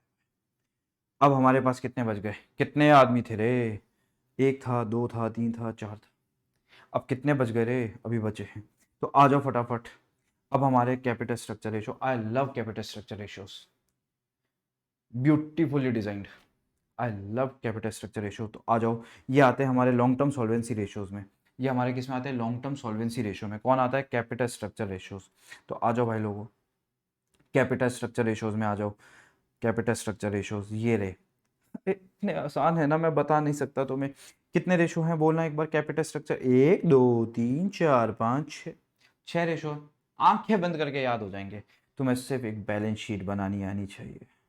तुम्हें मैंने बताया था क्या, यहाँ पे इक्विटी आता है, इक्विटी शेयर कैपिटल आता है, फिर यहाँ पे क्या रिजर्व एंड सरप्लस आता है। बट मुझे ये बता दो क्या दोनों मिला के सिर्फ इक्विटी बोला जाता है, ये वर्ड याद रखना, दोनों मिला के क्या बोला जाता है, इक्विटी। तो इसको हटाओ और मैं क्या इन दोनों को मिला के इक्विटी लिख सकता हूँ, हाँ सर लिख सकते हो। कैपिटल मत लिखना, वो सिर्फ कैपिटल हो जाएगी। मैं कह रहा हूँ दोनों, कैपिटल और रिजर्व एंड सरप्लस मिला के इक्विटी होता है। फिर मैं अगला लिख रहा हूँ प्रेफरेंस शेयर कैपिटल, फिर अगला मैं लिख रहा हूँ डेट, फिर मैं अगला लिख रहा हूँ करंट लाइबिलिटी। अब मैं तुम्हें बताऊँ, बहुत आसान है। ये कौन आ गया, टोटल लाइबिलिटी, ये कौन आ गई, टोटल एसेट। अब अपने को बहुत आसान है, पहला रेशो कौन सा है। अच्छा एक बात बताओ, अगर इन तीनों को मैं जोड़ दूँ, क्या ये कैपिटल एम्प्लॉयड कहलाएगी, मैंने तुम्हें अभी बताया था। भले कैपिटल एम्प्लॉयड बोलो, भले नेट एसेट बोलो, एक ही बात है। भले कैपिटल एम्प्लॉयड बोलो, भले नेट एसेट बोलो, एक ही बात है। अब बहुत आसान है, पहला कौन सा रेशो है, इक्विटी रेशो। बताऊं क्या बोलता है इक्विटी रेशो, देखो कहता है मैं 100 हूँ, तू 20 है, तू 30 है, तो हम तीनों मिला के कितने हैं, 150। अब बता दे मैं तुम में से कितना हूँ। ये क्या बात बोली सर आपने, इक्विटी 100 है, प्रेफरेंस 20 है और डेट 30 है, हम तीनों मिला के 150 है। इसका मतलब कैपिटल एम्प्लॉयड 150 है, 150 है। इक्विटी बोलता है अब बता मैं तुम तीनों में से कितना। तो सीधी सी बात, 100 डिवाइडेड बाय 150। तो यही तो इक्विटी रेशो। ऊपर कौन आएगा, share holder equity divided by net asset. तो यही तो करा उसने, हम तीनों मिला के। तो फॉर्मूला क्या हो गया, ऊपर आ गया इक्विटी डिवाइडेड बाय कौन आ गया, capital employed, and it is also known as net asset, it is also known as net asset. क्या बात करते हो सर, इसका मतलब ये हरकत तो डेट भी करेगा, बिल्कुल करेगा। ये बोलेगा तू 100 है, तू 20 है, मैं 30 हूं, तो बता मैं कितना हूं तुम तीनों में से, अपन तीनों में से मैं कितना, तो 30/150। ए सर ये क्या कर रहे हो आप, ऐसे कैसे फॉर्मूले याद करा रहे हो, ये तो हमने इतना टाइम लगाया इसमें, मैं क्या करूं। तो बोलो फटाफट कौन आ गया, ऊपर कौन आ गया 30 अपॉन कौन आ गया 150। अब इसने ऊपर क्या लिया हुआ है टोटल डेट, टोटल डेट लिया हुआ है। अब चाहो तो इसमें तुम लॉन्ग टर्म डेट लोगे तो भी सही माना जाता है और टोटल डेट लोगे तो भी सही माना जाता है। ठीक है, दोनों सही माने जाते हैं, टोटल डेट लोगे तो भी सही माना जाएगा, नीचे नोट लिखा हुआ है भले तुम पढ़ लेना। ठीक है, include short term and long term लिखा हुआ है, boring from financial institute, debenture, deferred payment, सब कुछ लिखा हुआ है, buying equipment, bank borings, public deposit and other interest being. अब देखो इसमें फिर वही बोल रहा हूँ, दोनों में से कुछ भी लोगे चलेगा, बट हमें इतना सोचने की जरूरत ही नहीं पड़ती। पता है क्यों? क्योंकि देखो रेशियोज क्या है, रेशियोज बनाए गए हैं, सबके ऊपर बेस बनाए गए हैं। तो यहाँ पे टोटल डेट लिखा है, मैं क्या बोल रहा हूँ, इससे क्या बोला है, तुम शॉर्ट टर्म भी लोगे लॉन्ग टर्म भी लोगे। मैं क्या कह रहा हूँ, क्वेश्चन में जैसा आएगा वैसे ही लेना पड़ेगा, तुम्हें ये फॉर्मूला याद रखने की भी जरूरत नहीं है। वो बोलेगा डेट रेशो, कभी भी ऐसा नहीं बोलेगा डेट रेशो। अगर डेट रेशो बोलेगा तो ब्रैकेट में वो क्लैरिफाई करके देगा total debt upon net asset, या फिर क्या बोलेगा long term date upon net asset. तो सर हम क्या माने, अगर कुछ ना गिवन हो तो टोटल डेट मानना, क्योंकि अपनी बुक में भी क्या है टोटल डेट है। तो बोलो टोटल डेट है, बट इसका कोई लॉजिक नहीं बैठता, मैं क्या कर सकता हूँ, बट ठीक है जो भी है। तो तुम इसको क्या लिख दोगे, long term date upon net asset भी याद रखोगे, total debt upon net asset भी याद रखोगे। बट याद करने का तरीका ये रहेगा, अगर मैं 30 तो मैं तुम में से कितना। अब वो बोलता है करंट लाइबिलिटी भी साथ ले लो, तो करंट लाइबिलिटी का रेशो का इससे क्या लेना देना भाई, समझ रहे हो बात को? अब मैं क्या बोलूँ, मैं कुछ बोल नहीं सकता, तो जो रेशो बने हुए वो याद करने पड़ेंगे। ठीक है, तो कोई बात नहीं, तुम तो ये याद रखो तुम में से मैं कितना। नॉर्मली लॉन्ग टर्म डेट ही होता है, बट क्वेश्चन में बोल दे टोटल डेट तो ले लेना, और कुछ ना बोले तो भी टोटल डेट ही लेना। ठीक है, याद रखना, बट कौन से रेशो में, डेट रेशो में। तो डेट रेशो का पहले बोलो, इक्विटी रेशो का क्या फॉर्मूला, इक्विटी मैं तुम में से कितना। अगला कौन हो गया, डेट रेशो मैं तुम में से कितना। अब संकट यही है, डेट लॉन्ग टर्म ले या शॉर्ट टर्म ले, तो कुछ ना लिखा हो तो दोनों ले लेना। और वैसे नॉर्मली लॉन्ग टर्म ही होता है, तो कुछ ना कुछ इसके बारे में हमेशा हिंट गिवन होती है। तुमने इतने सारे क्वेश्चन करे होंगे, कभी ये बात अड़ी नहीं होगी, क्योंकि हर क्वेश्चन के ब्रैकेट में हिंट गिवन होती है। अपना इंस्टीट्यूट इतना इंटेलिजेंट है, किस चीज़ की हिंट देनी और किस चीज़ की नहीं देनी उसको पता है। ठीक है, अगर बाय चांस फ्री भी ना दे तो टोटल ले लेना भाई लोगों। ठीक है, अच्छा अब बताओ, पहले इसने बोला मैं तुम में से कितना, मैं तुम में से कितना। अब दोनों आपस में भिड़ लिया, हम दोनों एक दूसरे में से कितने, डेट इक्विटी रेशो। ये सही में यही रेशो बने हुए हैं, तुम्हें पता है। ये सारे आपस में परसेंटेज निकाल रहे हैं, क्यों निकाल रहे हैं? अब इसका भी लॉजिक नहीं है, मेरे पास बहुत सारे लॉजिक है। अगर मैं समझाने बैठा तो फिर ये वन शॉट नहीं रहेगा ना भाई लोगों, समझ रहे हो तुम बात को? अगर मैं जब क्लास में लगाता हूँ तो 9 घंटे लगाता हूँ फॉर्मूले समझाने में, मैं तुम्हें 1 घंटे में समझा रहा हूँ, तो कुछ तो डिफरेंस होगा ना।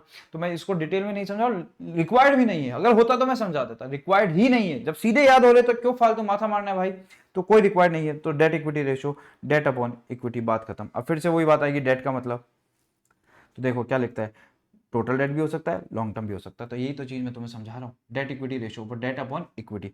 तो पहले बोलो इक्विटी आया मैं तुम में से कितना, डेट आया मैं तुम में से कितना, डेट इक्विटी बिल्ली हम दोनों एक दूसरे में से कितने, डेट अपॉन इक्विटी। 3 फॉर्मूले गए, 1 2 3। अगला डेट टू टोटल एसेट, नाम से पता चल रहा है टू के बाद वाला नीचे आता है, टू से पहले वाला ऊपर आता है।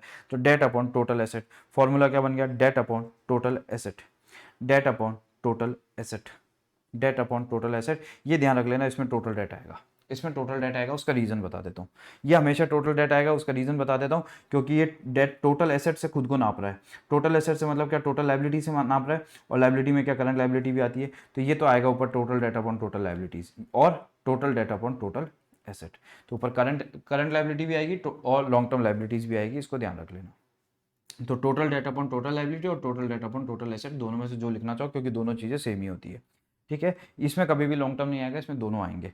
ठीक है, फिर भी अगर क्वेश्चन में बोल दे long term debt to total asset, तो लेना पड़ेगा ना, रोक थोड़ी ना सकते हो। तो 2 के बाद वाला नीचे और 2 से पहले वाला ऊपर। तो आओ इनको वापस से लड़ाते। अब हमें याद है, हमें इतने फॉर्मूले तो याद ही होगा। सर आप नाम बताओ ही मत, हमें नाम की जरूरत ही नहीं है, हम तो ऐसे ही कर देंगे। क्या यहाँ पे इक्विटी आता है? हाँ सर आता है। क्या यहाँ पे प्रेफरेंस शेयर कैपिटल आता है? बिल्कुल आता है सर। डेट आता है? बिल्कुल आता है। करंट लाइबिलिटी आता है? बिल्कुल आता है। क्या यहाँ पे टोटल लाइबिलिटी आती है? आती है। यहाँ पे टोटल एसेट आता है? आता है। तो सर ये सबसे पहला आ गया, अरे ये कहाँ पहुँच गया मैं, सॉरी। ये क्या आएगा, कैपिटल एम्प्लॉयड। तो सबसे पहले कौन आ गया, मैं तुझ में से कितना, मैं तुझ में से कितना। मेरा दोस्त को भी साथ में ले ले, हम दोनों तुझ में से कितने। ठीक है, फिर उसके बाद कौन आएगा बोलो, हम एक दूसरे से भिड़ लेंगे। और फिर उसके बाद डेट किससे नापा जाएगा, टोटल एसेट से नापा जाएगा। इसका मतलब ऐसे ही होता है, टोटल एसेट में डेट का कितना हिस्सा है, टोटल एसेट में से डेट का कितना हिस्सा है, तो बचा हुआ किसी और का हिस्सा है। टोटल एसेट में से डेट का कितना हिस्सा है। तो मैं इसको एक और तरीके से समझाता हूँ, डेट अपॉन टोटल एसेट का क्या लेना देना है, डेट अपॉन टोटल एसेट। इसका मतलब टोटल एसेट डेट से कितनी पूरी हुई है। जैसे मान लो डेट 400 है, टोटल एसेट 1000 है। इसका मतलब 1000 रुपये में से 400 रुपये डेट से आए हुए, इसका मतलब 40% आए हुए। अगर 40% यहाँ से आए हुए तो 60% कहाँ से आए हुए, 40% अगर डेट से आए हुए तो 60% कहाँ से आए हुए? तेज तेज बोलो ना सारा, इक्विटी और प्रेफरेंस से आए हुए हैं। तो क्या इक्विटी और प्रेफरेंस से आए हुए हैं? तो इक्विटी और प्रेफरेंस से जब आए हुए हैं ना, तो उसको बोलते हैं प्रॉपर्टी रेशो। सर क्या बात कर रहे हो आप, दिमाग घुमा दिया। अगर टोटल एसेट, मजा आ गया, दिमाग घुमा दिया। ऐसे पढ़ना होता है क्या ये चैप्टर? बिल्कुल ऐसे पढ़ना होता है, तभी फॉर्मूले याद रहते हैं, वरना लास्ट टाइम पे कॉपियां खोलते घूमोगे कि यार उसका फॉर्मूला बता दे, उसका फॉर्मूला बता दे। तो बताओ डेट टू टोटल एसेट का क्या मतलब हो गया? Debt upon total asset. तो बताओ पीछे कौन बच गए? Preference plus equity upon total asset. इसका नाम होता है debt to total asset, debt to total asset. और इसका नाम होता है property fund, property ratio, property ratio. Debt to total asset और प्रॉपर्टी रेशो, इसमें कौन आ गया बोलो? प्रेफरेंस प्लस इक्विटी आ गया। अगर ये 40% है तो बोलो ये कितना परसेंट होगा? 60%। क्या बात करते हो सर, मजा आ गया। तो इसका मतलब हो गया टोटल एसेट में से जो पैसा लगा हुआ है, डेट का कितना लगा हुआ है, टोटल एसेट में से प्रॉपर्टी का कितना, ये इनका प्रेफरेंस और इक्विटी का कितना लगा हुआ है। ठीक है, समझ गए बात को। और दूसरा रीजन मैंने भी बता दिया, डेट में दोनों आते हैं, लॉन्ग टर्म भी आता है और शॉर्ट टर्म भी आता है, याद रखना। अब लास्ट रह गया कैपिटल गेयरिंग। कैपिटल गेयरिंग तो बहुत ही आसान है। कैपिटल गेयरिंग में देखो क्या होता है, ऊपर कौन आता है? इक्विटी शेयर कैपिटल, फिर कौन कैपिटल नहीं इक्विटी, फिर कौन आता है? प्रेफरेंस शेयर कैपिटल, फिर कौन आता है? डेट, और फिर कौन आता है बोलो?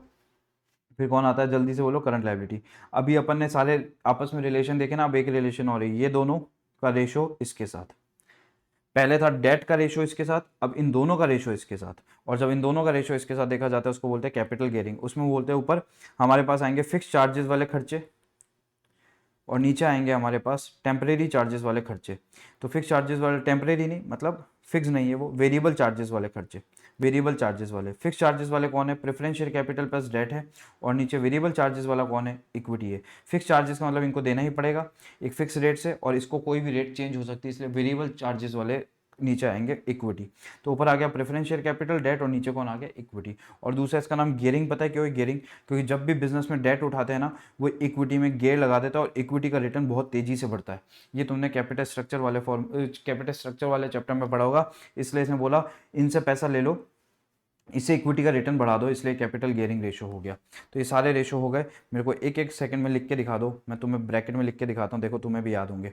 बोलो इक्विटी रेशो, मैं तुम में से कितना? इक्विटी अपॉन कैपिटल एम्प्लॉयड या नेट एसेट, जो बोलना चाहो।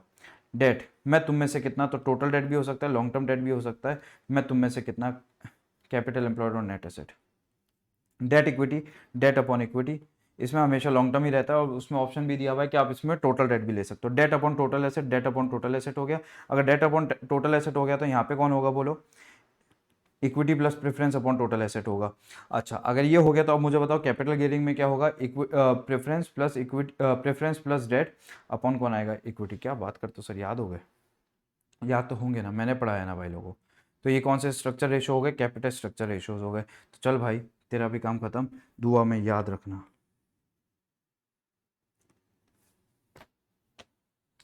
सर कितने आदमी थे? बहुत थे, बाकी है, अभी भी बाकी है। अब अपन आ रहे हैं कवरेज रेशो। अब हम किसके ऊपर आ रहे हैं? Coverage ratio. 2 मिनट का खेल है, कवरेज रेशो भी हम खत्म कर देंगे। 2 मिनट का खेल है, 2 मिनट का खेल। बताऊं कैसे? आ जाओ पहले कैप किस पे आ जाओ? कवरेज रेशो पे आ जाओ। बहुत आसान है, बहुत ज़्यादा आसान है। एक बात बता दूं, ये वाला रेशो अभी रिसेंट में आया है, ये वापस आ सकता है। डेट सर्विस कवरेज रेशो नहीं, सॉरी, फिक्स आया था शायद, मेरे को याद नहीं आ रहा, बट इन दोनों में से एक आया था। ये दोनों ही इंपॉर्टेंट है, ये आ सकते हैं। बट ये है क्या सर, एक बार बता दो। Coverage ratio play with income statement. क्या मैंने तुम्हें इनकम स्टेटमेंट भी समझाया था? अभी तक हम P&L और बैलेंस शीट से खेल रहे थे, क्या मैंने तुम्हें इनकम स्टेटमेंट भी समझाया था? हाँ सर, आपने इनकम स्टेटमेंट भी समझाया था। तो अब मैं बताऊँ इनकम स्टेटमेंट में मैंने तुम्हें क्या समझाया था? देखो इधर ध्यान से। इनकम स्टेटमेंट में मैंने तुम्हें समझाया था, एक ये अपना सेल्स होता है, एक इसमें से हम वेरिएबल कॉस्ट माइनस करते हैं तो हमारा कंट्रीब्यूशन आता है। अब इसमें से हम फिक्स कॉस्ट माइनस करते हैं तो हमारा EBIT आता है। फिक्स कॉस्ट माइनस करते हैं तो हमारा EBIT आता है। अब तुम्हें पता है EBIT क्या है? EBIT लंगर है। लंगर, लंगर होता है जिसमें सब लोग खाना खाते हैं। ये पता है इसमें कौन कौन खाएगा? इसमें खाना खाएगा डेट खाएगा, ये पैसा डेट का है। इसमें प्रेफरेंस खाएगा और इसमें इक्विटी खाएगा। और तुम्हें पता है इन तीनों को मिला के कैपिटल एम्प्लॉयड बोला जाता है। हाँ सर, कुछ ऐसा याद तो आ रहा है। इन तीनों को मिला के कैपिटल एम्प्लॉयड बोला जाता है। तो बोलो इस ईबीआईटी में कौन कौन पैसा, किस किस का पैसा है, जल्दी से बोलो। ईबीआईटी में किस किस का पैसा है? क्या मैं अब ईबीआईटी से शुरू कर सकता हूँ? सर इंटरेस्ट का पैसा है। इंटरेस्ट का पैसा है, क्या बात करते हो? तो मुझे एक बात बताओ, ये एक छतरी है ईबीआईटी नाम की, ईबीआईटी अम्ब्रेला है ईबीआईटी नाम का। इसके नीचे पता है कौन खड़ा है? इंटरेस्ट। इसका मतलब हो गया, अगर ईबीआईटी 100 है, इंटरेस्ट 10 है, तो मुझे बताओ इंटरेस्ट को देने के लिए क्या 10 गुना पैसा पड़ा है? 10 टाइम्स हमारे पास पैसा पड़ा है। बिल्कुल पड़ा है सर, क्योंकि ईबीआईटी के बाद नंबर आता है इंटरेस्ट का। इसको देने के लिए 10 हमारे पास 100 रुपये पड़े, देना 10 है, पड़े 100 है, तो इंटरेस्ट तो कवर है। इंटरेस्ट वाले की छतरी बहुत ज़्यादा बड़ी है, ये छतरी बहुत ज़्यादा बड़ी है। ये छतरी 100 रुपये की है और इसको सिर्फ मात्र 10 रुपये देने हैं। ये छतरी से 10 गुना बड़ी है, 10 गुना बड़ी है। तो इंटरेस्ट जो कवर हुआ है ना, 10 टाइम्स कवर हुआ है। इंटरेस्ट वाले को डर ही नहीं है। ये छतरी अगर कट भी जाती है किसी कारण से तो भी ये कवर है, क्योंकि ये 10 टाइम्स कवर है। तो बोलो इंटरेस्ट कवरेज रेशियो, बोलो किससे कवर है? क्या छतरी से कवर है? तो छतरी ऊपर, तो ऊपर ईबीआईटी, और कौन कवर है? इंटरेस्ट कवर है। तो ये हो गया इंटरेस्ट कवरेज रेशियो। अब तुम्हें पता है, अगर मैं बात करूं, इंटरेस्ट मैंने दे दिया, ईबीआईटी के बाद मैंने इंटरेस्ट दे दिया, इंटरेस्ट दे दिया, तो अब मुझे बताओ कौन आ गया? Earning before tax. इसके बाद कौन आता है? PS dividend. बोलो पीएस डिविडेंड किससे कवर है? मान लो ये 80 बचा या 8 बचा, तो बोलो पीएस डिविडेंड किससे कवर है? ये छतरी का नाम अब ईबीआईटी नहीं है, इस छतरी का नाम अब ईबीटी है। इसके नीचे कौन खड़ा है कि भीग ना जाऊं मैं? Preference share dividend. तो बोलो preference share dividend coverage ratio.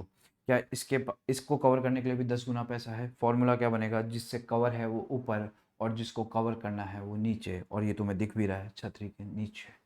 तो बोलो फॉर्मूला क्या बनेगा? Earning before tax. Earning before tax लिख दिया क्या? सॉरी यार भाई लोगों, माफ़ करना माफ़ करना। टैक्स तो माइनस होगा ना, टैक्स के बाद ही तो प्रेफरेंस शेयर का नंबर आता है। तुम इतनी सी बात नहीं देखोगे। तो earning before tax minus tax होगा और फिर अर्निंग आफ्टर टैक्स। अब कौन कवर होगा? PS dividend. माफ करना भाई लोगों, माफ करना, माफ करना। तो अब बोलो पीएस डिविडेंड को कवर करो, अर्निंग आफ्टर टैक्स से कवर होता है ना भाई लोगों, माफ करना। तो बोलो फॉर्मूला क्या बनेगा? अर्निंग आफ्टर टैक्स, और नीचे कौन आएगा? Preference dividend. और अर्निंग आफ्टर टैक्स को ही क्या बोलते हैं अपन? नेट प्रॉफिट भी बोलते हैं। तो इसका मतलब सर आप ये कहना चाहते हो प्रेफरेंस डिविडेंड नेट प्रॉफिट से कवर है? बिल्कुल नेट प्रॉफिट से कवर है। और अब मुझे बताओ अर्निंग आफ्टर टैक्स के बाद अगर मैं पीएस डिविडेंड भी दे दूंगा तो क्या अर्निंग अवेलेबल फॉर इक्विटी आ गया? इससे कौन कवर है? क्या इक्विटी शेयर कवर है? तो equity share dividend coverage ratio, formula बोलो earning available for equity divided by ES dividend. तो कौन किससे कवर है वो देख लेना। तो ये रहा अर्निंग अवेलेबल फॉर इक्विटी, इसको अर्निंग अवेलेबल फॉर इक्विटी बोलते हैं, डिवाइडेड बाय इक्विटी डिविडेंड। ये हमारे 2-3 कवरेज रेशियो हो गए। हमने पहले इंटरेस्ट को कवर किया, वो ईबीआईटी से कवर था। फिर हमने अगला प्रेफरेंस को कवर किया, वो अर्निंग आफ्टर टैक्स से कवर था। फिर हमने इक्विटी को कवर किया, वो अर्निंग अवेलेबल फॉर इक्विटी से कवर था। कुल मिला के इस छतरी के नीचे, ईबीआईटी के नीचे तो खड़ा है कौन? इंटरेस्ट, जिसे वो भीग ना जाए। फिर अर्निंग आफ्टर टैक्स के बाद कौन खड़ा है? PS dividend. फिर अर्निंग आफ्टर टैक्स को भी हटा दो, फिर कौन खड़ा है? अर्निंग अवेलेबल फॉर इक्विटी के नीचे कौन खड़ा है? इक्विटी। मज़ा आया? मज़ा आ गया। चलो भाई, ये तो हो गए हमारे ये आंसर। अब मैं तुम्हें एक बात बताता हूँ, ये बात दूर तक जानी चाहिए तो मैं तुम्हें बताता हूँ। ये तो बात हो गई, ये बात दूर तक जानी चाहिए। 1 हो गया, 2 हो गया, 3 हो गया। अब अगला कौन है? Fix charges coverage ratio. मैं तुम्हें इसको याद करने का तरीका बताता हूँ। क्या बोलो फिक्स चार्जेस हमारे इंटरेस्ट है, तो पहले बोलो इतना फॉर्मूला तो हमें पता था ना, इतना फॉर्मूला तो हमें पता था ना, ईबीआईटी अपॉन इंटरेस्ट। अब मुझे बताओ नीचे अगर रीपेमेंट ऑफ लोन जोड़ोगे, नीचे क्या जोड़ोगे? रीपेमेंट ऑफ लोन, तो ऊपर भी कुछ जोड़ना पड़ेगा, क्योंकि ईबीआईटी से तो इंटरेस्ट कवर था ना, तो कुछ और पैसा भी जोड़ना पड़ेगा। ऊपर जोड़ते हैं डेप्रीसिएशन। ऊपर क्या जोड़ते हैं अपन? डेप्रीसिएशन। इसके मैंने वो जो 72 क्वेश्चन है ना उसके अंदर क्वेश्चन कराए हुए हैं। तो नीचे क्या जोड़ा अपन ने? रीपेमेंट ऑफ लोन, और ऊपर क्या जोड़ूंगा मैं? डेप्रीसिएशन। तो जब नीचे कुछ जुड़ेगा तो ऊपर वाला अमाउंट भी बढ़ेगा ना, वो छतरी बड़ी तो होगी ना। जब नीचे आप आदमी ज्यादा खड़े कर रहे हो तो ऊपर छतरी भी तो बड़ी होगी ना, वो कौन जुड़ेगा? डेप्रीसिएशन। सर इसका क्या रीजन है डेप्रीसिएशन का? मैं तुम्हें इतना बोल सकता हूँ, लोन का पैसा कहीं ना कहीं डेप्रीसिएशन के अंदर फंसा हुआ है। वो कैसे फंसा हुआ है? अगर मैंने इसको समझाया, ये वन शॉट ऐसा शॉट हो जाएगा जो दिमाग से उतरेगा नहीं। ठीक है, इसलिए अपन इसमें ज़्यादा दिमाग नहीं लगाएंगे, बस मैंने तुम्हें बता दिया। ये रीपेंट नीचे एक चीज़ जोड़ी तो ऊपर भी एक चीज़ जोड़ोगे, जिसका क्या नाम है? डेप्रीसिएशन। अगर आप लोगों को रीज़न चाहिए तो मैं आप लोगों को रीज़न दे दूंगा, आप लोग मुझे फ़ोन कर लेना। फ़ोन तो मत करना, देखो फ़ोन तो कैसे उठाऊंगा मैं, मेरे को व्हाट्सएप कर देना। ये मेरा व्हाट्सएप नंबर है। रीज़न चाहिए मैं आप लोगों को ऑडियो बना के भेज दूंगा, बट इसको मैं लंबा नहीं करूंगा क्योंकि वो ऑडियो ही 20 से 25 मिनट का रहेगा। तो बस इतना ध्यान रख लो। नीचे अच्छा एक काम कर सकते हो, वो क्वेश्चन अटेंड कर सकते हो 72, उसमें तो समझाऊंगा मैं, उसमें तो समझाना पड़ेगा, उसके बिना ये क्वेश्चन आगे बढ़ेगा नहीं। बट फॉर्मूला याद रख सकते हो। इंटरेस्ट में क्या जोड़ोगे, रीपेमेंट ऑफ लोन, तो ऊपर भी कौन जोड़ेगा, डेप्रीशिएशन, सेम चीज़ ऊपर भी है, ऊपर भी है जहाँ पे हम क्या पढ़ने वाले हैं, डेट सर्विस कवरेज रेशियो। तो ऊपर कौन आएगा, earning available for debt service, interest, और यहाँ पे कौन जुड़ा है, इंस्टॉलमेंट। तो सर इन दोनों में फॉर्म डिफरेंस क्या हुआ, यहाँ इंटरेस्ट प्लस इंस्टॉलमेंट हुआ और यहाँ पे कौन हुआ, interest plus repayment of loan. तो मैं तुम्हें एक बात बताता हूँ, ये बात शुरू हुई ईबीआईटी से। एक डिफरेंस समझ लेना, ये डिफरेंस समझाना जरूरी है। क्या ये बात शुरू हुई ईबीआईटी से? अब मेरी बात सुनना, हमें पहुंचना कहाँ है, मैं एक चीज़ बताता हूँ तुम्हें। हम ईबीआईटी पे खड़े थे, मैं एक चीज़ बता देता हूँ, ठीक है, एक चीज़ बता देता हूँ, वो शायद तुम्हारे काम आ जाएगी और याद भी रहेगी। तो सेल्स माइनस वेरिएबल कॉस्ट, क्या कंट्रीब्यूशन आता है, कंट्रीब्यूशन में से फिक्स कॉस्ट माइनस करते हैं। मैं कह दूँ इसमें मैं डेप्रीसिएशन माइनस नहीं कर रहा, एक्सक्लूडिंग डेप्रीसिएशन। तो मैं कहाँ आऊँगा बोलना, मैं आऊँगा earning before depreciation interest and tax, और फिर मैं माइनस करूँगा डेप्रीसिएशन, तो मैं कहाँ आऊँगा, ईबीआईटी। मानते हो ये बात? अब मैं कह रहा हूँ मुझे यहाँ पहुँचना है, दोनों केसेस में यहाँ पहुँचना है, दोनों केसेस में यहाँ पहुँचना है। ईबीआईटी के बाद कौन माइनस होता है, इंटरेस्ट। क्या ये अर्निंग बिफोर टैक्स आता है? इसके बाद कौन माइनस होता है बोलो, टैक्स। क्या वो अर्निंग आफ्टर टैक्स आता है? बिल्कुल सर। अब सुनना बात को, मुझे यहाँ पहुँचना है, यहाँ बस ये टारगेट बना लो, मुझे यहाँ पहुँचना है। अगर मैं तुम्हें यहाँ छोड़ दूँ, यहाँ पे ईबीआईटी पे छोड़ दूँ, तो यहाँ कैसे पहुँचोगे, डेप्रीसिएशन ऐड करके, ये बन जाता है लास्ट फार्मूला। ईबीआईटी में डेप्रीसिएशन ऐड कर दिया, ये बन गया लास्ट फार्मूला। और अगर मैं तुम्हें यहाँ ला के छोड़ दूँ तो फिर कैसे पहुँचोगे? तो समझो तुम, ये सारी चीज़ें ऐड करनी पड़ेगी। तो बस यही हुआ है ऊपर वाले फॉर्मूले में। तो एक की शुरुआत हो रही है ईबीआईटी से और एक की शुरुआत हो रही है नेट प्रॉफिट से। तो यूँ बोल दो, एक की शुरुआत हो रही है ऑपरेटिंग प्रॉफिट से, एक की शुरुआत हो रही है नेट प्रॉफिट से। एक की शुरुआत हो रही है ऑपरेटिंग प्रॉफिट से और एक की शुरुआत हो रही है नेट प्रॉफिट से। क्या बात करते हो सर, आप कुछ तगड़ा ही समझाते हो।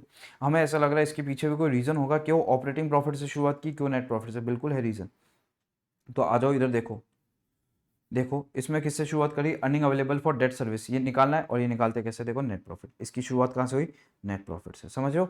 अब इसमें सारे आइटम जोड़ेंगे, नॉन कैश ऑपरेटिंग जोड़ेंगे, डेप्रीसिएशन, अदर एमोटाइजेशन, इंटरेस्ट, ये सब जोड़ेंगे। बट ध्यान रख लेना, टैक्स नहीं जोड़ेंगे।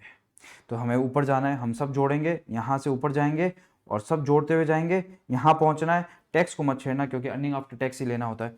तो इंटरेस्ट जोड़ देना, डेप्रीसिएशन जोड़ देना, और कोई नॉन कैश आया तो वो भी जोड़ देना, और कोई नॉन कैश आया तो वो भी जोड़ देना। और एक बात बताऊं, अगर कोई loss on sale of fixed asset आया तो वो भी जोड़ देना। तो सर इसमें क्यों नहीं जोड़ा loss on sale of fixed asset, number ही नहीं आया, शुरुआती ईबीआईटी से करी थी। तो सर लास्ट वाले फॉर्मूले में ईबीआईटी प्लस डेप्रीसिएशन होगा, क्योंकि हमें कहाँ ला के छोड़ा है, यहाँ ला के छोड़ा है। और फर्स्ट वाले फॉर्मूले में हमें यहाँ ला के छोड़ा है। एक में नेट प्रॉफिट से शुरुआत करनी है, एक में ऑपरेटिंग प्रॉफिट से शुरुआत करनी है। ठीक है, अब मैं तुम्हें एक बात बताऊं, नीचे दोनों का सेम आइटम है। क्या यहाँ पे हमने नीचे इंस्टॉलमेंट जोड़ी है, यहाँ पे हमने नीचे क्या जोड़ा है, इंस्टॉलमेंट जोड़ी है, और वहाँ पे हमने क्या जोड़ा है, रीपेमेंट ऑफ लोन जोड़ा है। थोड़ा सा डिफरेंस है, वो क्वेश्चन के साथ ही कवर होगा। अभी वन शॉट में वो चीज़ मैं कवर नहीं करा सकता। इन दोनों में थोड़ा सा डिफरेंस है, instalment of repayment of loan में। तो बोलो क्या यहाँ तक बात समझ आई? क्या मैं एक और फॉर्मूला काट सकता हूँ ऊपर से? ये सारे हो गए, 4 कवरेज थे। देखो बहुत सीधा सा है, interest coverage, preference coverage, equity coverage. इनमें तो कुछ है नहीं। इंटरेस्ट कवर है ईबीआईटी से, प्रेफरेंस कवर है अर्निंग आफ्टर टैक्स से, इक्विटी कवर है अर्निंग अवेलेबल फॉर इक्विटी से। इंटरेस्ट के साथ अगर मैं कौन जोड़ूंगा, इंटरेस्ट के साथ अगर मैं रीपेमेंट ऑफ लोन जोड़ूंगा तो ऊपर ईबीआईटी के साथ डेप्रीसिएशन जोड़ेगा। अब डेप्रीसिएशन जोड़ने का तरीका ये है, ईबीआईटी से शुरुआत हो, और एक जोड़ने का तरीका है नेट प्रॉफिट से शुरुआत हो। एक क्या तरीका है, नेट प्रॉफिट से। नेट प्रॉफिट से जोड़ना शुरू करेंगे तो बीच में इंटरेस्ट भी वापस जुड़ेगा, जो कि उस फॉर्मूले में नहीं जुड़ा था। डेप्रीसिएशन भी वापस जुड़ेगा। समझ आई बात?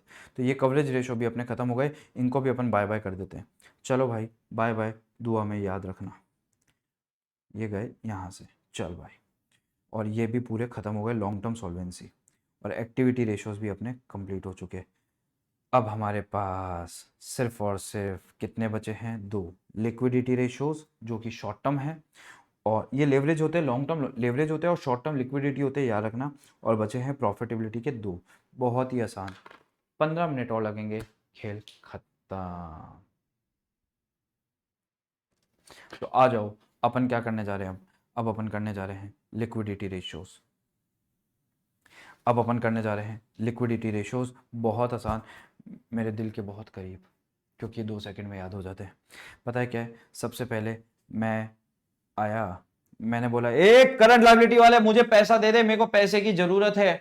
बोलता है पहले अब तू ये बता तेरे पास करंट एसेट कितनी है। तो उसने बोला करंट एसेट और करंट लायबिलिटी का रेशियो बता, पहला रेशियो। फिर बोलता है करंट लायबिलिटी वाला तेरे इसमें से स्टॉक बेकार है, स्टॉक बेकार है, स्टॉक को हटा दे, स्टॉक तेरा कचरा है, सड़ा हुआ स्टॉक है, वो बिकेगा ही नहीं, मैं उसको तेरे करंट एसेट में गिनता ही नहीं। ये ले भाई अगला फॉर्मूला। फिर पता है क्या बोलता है, एक काम और करना भाई, करंट एसेट में से तूने स्टॉक हटा दिया, अब एक काम और करना, तेरे डेटर भी बेकार है, तेरे डेटर ऐसे है तेरे को पैसा ही नहीं देते, डेटर भी हटा। तो ले भाई CA minus stock minus debtor, बन गए 3 फॉर्मूले।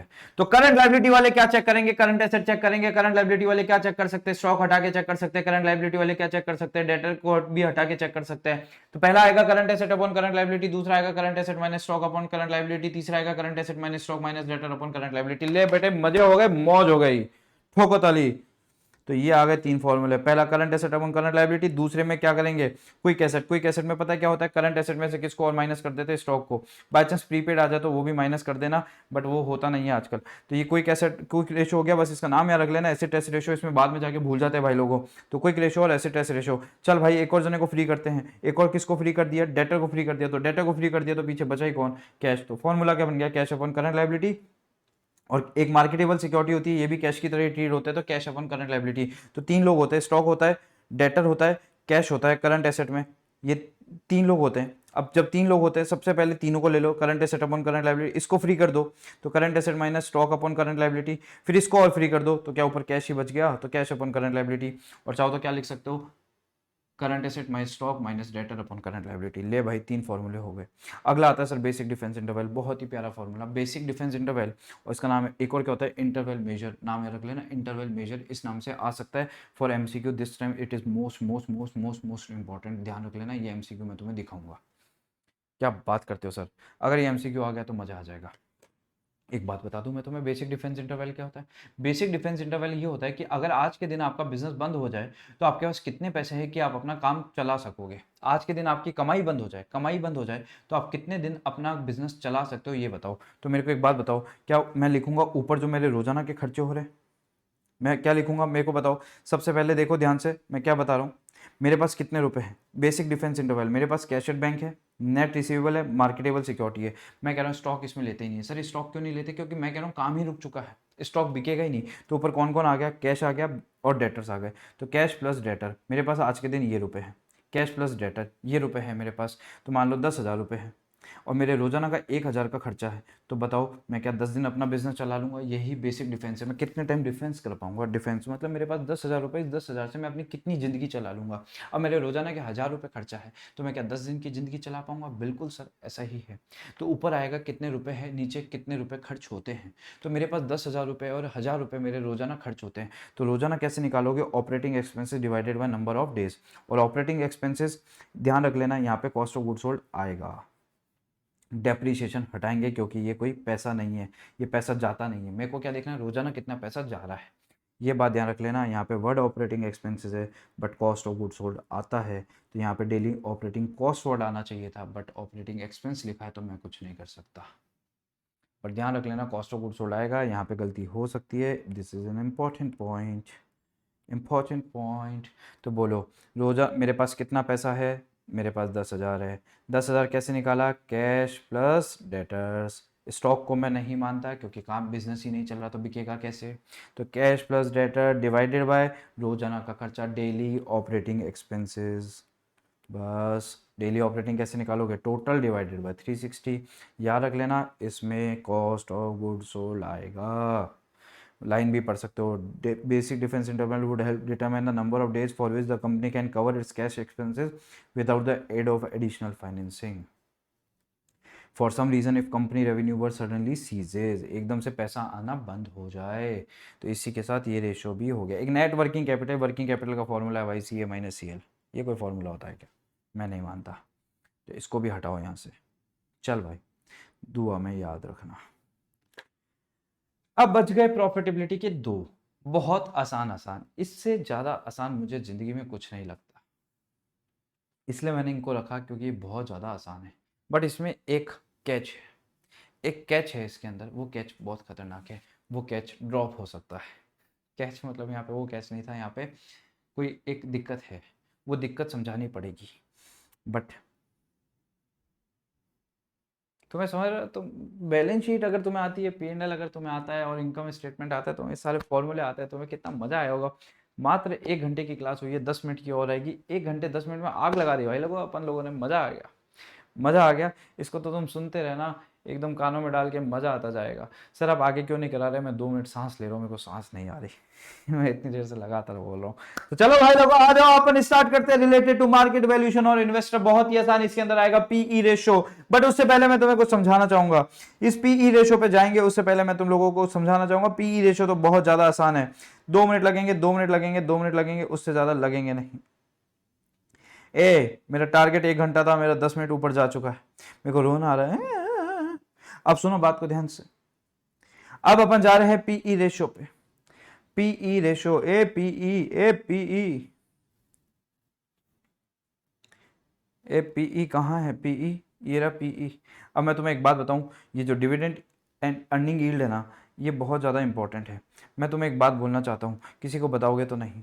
तो देखो इधर, डिविडेंड के ऊपर 3 फॉर्मूले होते हैं। एक होता है डिविडेंड का परसेंटेज, एक होता है डिविडेंड यील्ड, एक होता है डिविडेंड यील्ड, और एक होता है, एक हो गया डिविडेंड परसेंटेज, एक होता है डिविडेंड यील्ड, और एक होता है डिविडेंड पे आउट। सर इन तीनों में क्या अंतर होता है? ये हमेशा हमेशा ज़िंदगी में हमें दिक्कत करते आए हैं। तो देखो मेरी बात, इन तीनों की खासियत पता है क्या? ऊपर आता है डिविडेंड, ऊपर तीनों में आता है डिविडेंड, इसमें भी ऊपर आता है डिविडेंड, इसमें भी ऊपर आता है डिविडेंड। क्या बात करते हो? अब बताओ सर परसेंटेज में कौन आता है? परसेंटेज में आती है इसकी फेस वैल्यू। 100 रुपये का एक शेयर, तो नीचे आएगा 100 रुपये। बट उसकी आज के दिन मार्केट प्राइस चल रही है 500, तो इस केस में आता है 500 मतलब मार्केट प्राइस। और सर डिविडेंड पे आउट में कौन आता है? ये तो आपने अभी बताया था, ईपीएस। तो एक में आएगी फेस वैल्यू, एक में आएगी मार्केट प्राइस, और एक में आएगा EPS, earning per share. Yield मतलब आउटपुट होता है, और आउटपुट हमेशा मार्केट प्राइस पे निकाला जाता है। तुमने स्टैंडर्ड कॉस्टिंग में भी पढ़ा होगा, यील्ड का मतलब आउटपुट, और वो सारा आउटपुट मार्केट प्राइस पे चलता है। कैसे चलता है सर मार्केट प्राइस में, कॉस्टिंग में? वो थोड़ी ना बताने बैठा हूँ मैं यहाँ पे। ठीक है, तो बोलो डिविडेंड यील्ड पूरा का पूरा आउटपुट पे चलेगा, तो आउटपुट पे चलेगा, आउटपुट का मतलब मार्केट प्राइस, और मार्केट प्राइस आ गई तो डिविडेंड यील्ड आ गया। अच्छा सर डीपीओ का क्या हो गया? डिविडेंड अपॉन ईपीएस, क्योंकि ये ईपीएस पे होता है। अभी अपन ऊपर देख के भी आए थे, ऐसे देखो बेटा, ऐसे देखो, ये रहा, देख के आए थे ना। और ऐसे कौन आ गया? Dividend percentage. ये हमेशा हमारी किस पे लगेगा? फेस वैल्यू पे लगेगा। याद रखोगे तुम ये बात? रखोगे तो ये लो, ये हो गया तैयार formula, dividend per share upon market price. Sir ये ऊपर वाले क्या नाटक कर रखे हैं? ये कहता है अगर कोई आपकी प्राइस चेंज हो गई, उससे भी कुछ बेनिफिट हुआ, तो वो भी ले लेना। इसका फॉर्मूला होता है P1 minus P0 plus D1, plus D1 क्या? Plus D upon P0 into 100। Sir ये क्या है? जैसे मान लो कोई चीज़ 100 की थी, वो 120 की हो गई, प्लस 15 रुपये डिविडेंड और मिला। मुझे उस बताओ 100 रुपये वाली चीज़ कितने की हो गई? 120। क्या तुम्हें 20 रुपये का फ़ायदा हुआ?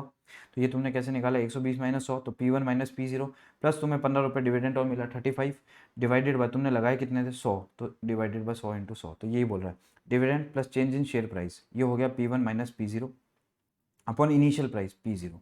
ठीक है, तो ये हो गया आपने कितने कमाए। कोई चीज़ 100 रुपये की थी, 120 की हो गई, 15 रुपये डिविडेंड मिला, तो 20 रुपये तो ये फायदा हुआ, 15 रुपये ये फायदा हुआ, 35 हुआ, डिवाइडेड बाय 100 रुपये लगाए थे इंटू 100, परसेंटेज आ गया 35%, ये बता रहा है वो। ठीक है, अर्निंग यील्ड, जैसे ऊपर डिविडेंड यील्ड में डीपीएस रखा था, इसमें ईपीएस रख देना। नीचे तो मार्केट प्राइस आएगी। यील्ड का मतलब ही क्या होता है? आउटपुट, और आउटपुट हमेशा किस पे निकलता है? मार्केट प्राइस पे। चलो पहला तो फॉर्मूला खत्म। अब अगला आ जाओ, मार्केट वैल्यू और बुक वैल्यू सामने दिख रहा है। फॉर्मूला क्या बनेगा? ऊपर आएगी मार्केट वैल्यू और नीचे कौन आएगी? बोलो बुक वैल्यू। तो फॉर्मूला क्या बन गया? Market value upon book value. अब मुझे बताओ मार्केट वैल्यू और बुक वैल्यू, मार्केट वैल्यू क्या अपने पास? मार्केट वैल्यू जो हैगी वो ऊपर आएगी, इसको बोलते हैं शेयर की प्राइस जो आज के दिन चल रही है, इसको बोलते हैं मार्केट वैल्यू। ये हमें नहीं निकालनी है, मार्केट से निकलती है, निकालने बैठ मत जाना, ये तुमसे नहीं निकलेगी। तुम कोई शेयर मार्केट के बहुत बड़े ब्रोकर हो गया, बहुत ब्रोकर से कुछ नहीं होता, बहुत बड़े एनालिस्ट हो गया जो तुम मार्केट प्राइस निकालोगे, वो तुम्हारे बस की नहीं है।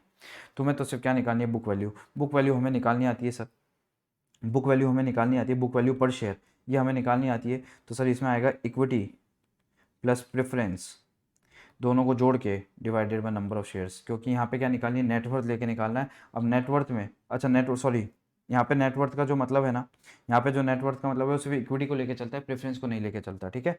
गलती से बोल दिया मैंने, क्योंकि मार्केट वैल्यू भी किसकी ली जाएगी, इक्विटी की, तो बुक वैल्यू भी किसकी ली जाएगी, इक्विटी की। तो ऊपर लिखोगे equity divided by number of shares, तो ये बुक वैल्यू आ जाएगी। सर बुक वैल्यू क्यों आ जाएगी, क्योंकि हम बैलेंस शीट वाला ले रहे हैं। तुम देखो इधर देखो ध्यान से, ये वाला फिगर ले रहे हैं, ये वाला figure, equity plus reserve and surplus. क्या ये तुम बैलेंस शीट से ले रहे हो और divided by number of share कर रहे हो, तो बुक वैल्यू आएगी। क्या आएगी, बुक वैल्यू। और मार्केट वैल्यू तुम्हारे पास होगी, तो फॉर्मूला क्या बन गया, market value upon book value. चल भाई तू भी फ्री, अरे भाई कहाँ गया, तू भी फ्री। अब आगे कौन आ गया, पीई रेशो। पीई रेशो बहुत आसान है। पीई रेशो का मतलब होता है कि आपकी कंपनी कितना कमा रही है, उसके बदले लोग कितना देने को तैयार है। अगर आप 10 रुपये कमाते हो, लोग 100 रुपये देने को तैयार है, तो जो मार्केट प्राइस चलती है वही तो लोग देने को तैयार होते हैं। तो आप 10 रुपये कमा रहे हो, लोग आपको 100 रुपये देने को तैयार है, इसका मतलब आपको लोग 10 गुना देने को तैयार है। इसको बोलते हैं प्राइस अपॉन अर्निंग। ऊपर आएगी प्राइस और नीचे आएगी अर्निंग। प्राइस का मतलब होता है एमपीएस अपॉन कौन आएगा, ईपीएस। एमपीएस अपॉन कौन आएगा, ईपीएस। मतलब अगर आज आप 10 रुपये कमा रहे हो, लोग आपको 100 रुपये दे रहे हैं, क्यों दे रहे हैं वो तो मैं बाद में बताऊंगा। क्या 10 गुना दे रहे हैं, 10 टाइम्स दे रहे हैं, तो पीई रेशो 10 टाइम्स आ गया। ऊपर प्राइस अपॉन कौन आ गया, अर्निंग। ऊपर कौन आ गया, प्राइस अपॉन कौन आ गया, अर्निंग। ये हो गया पीई रेशो।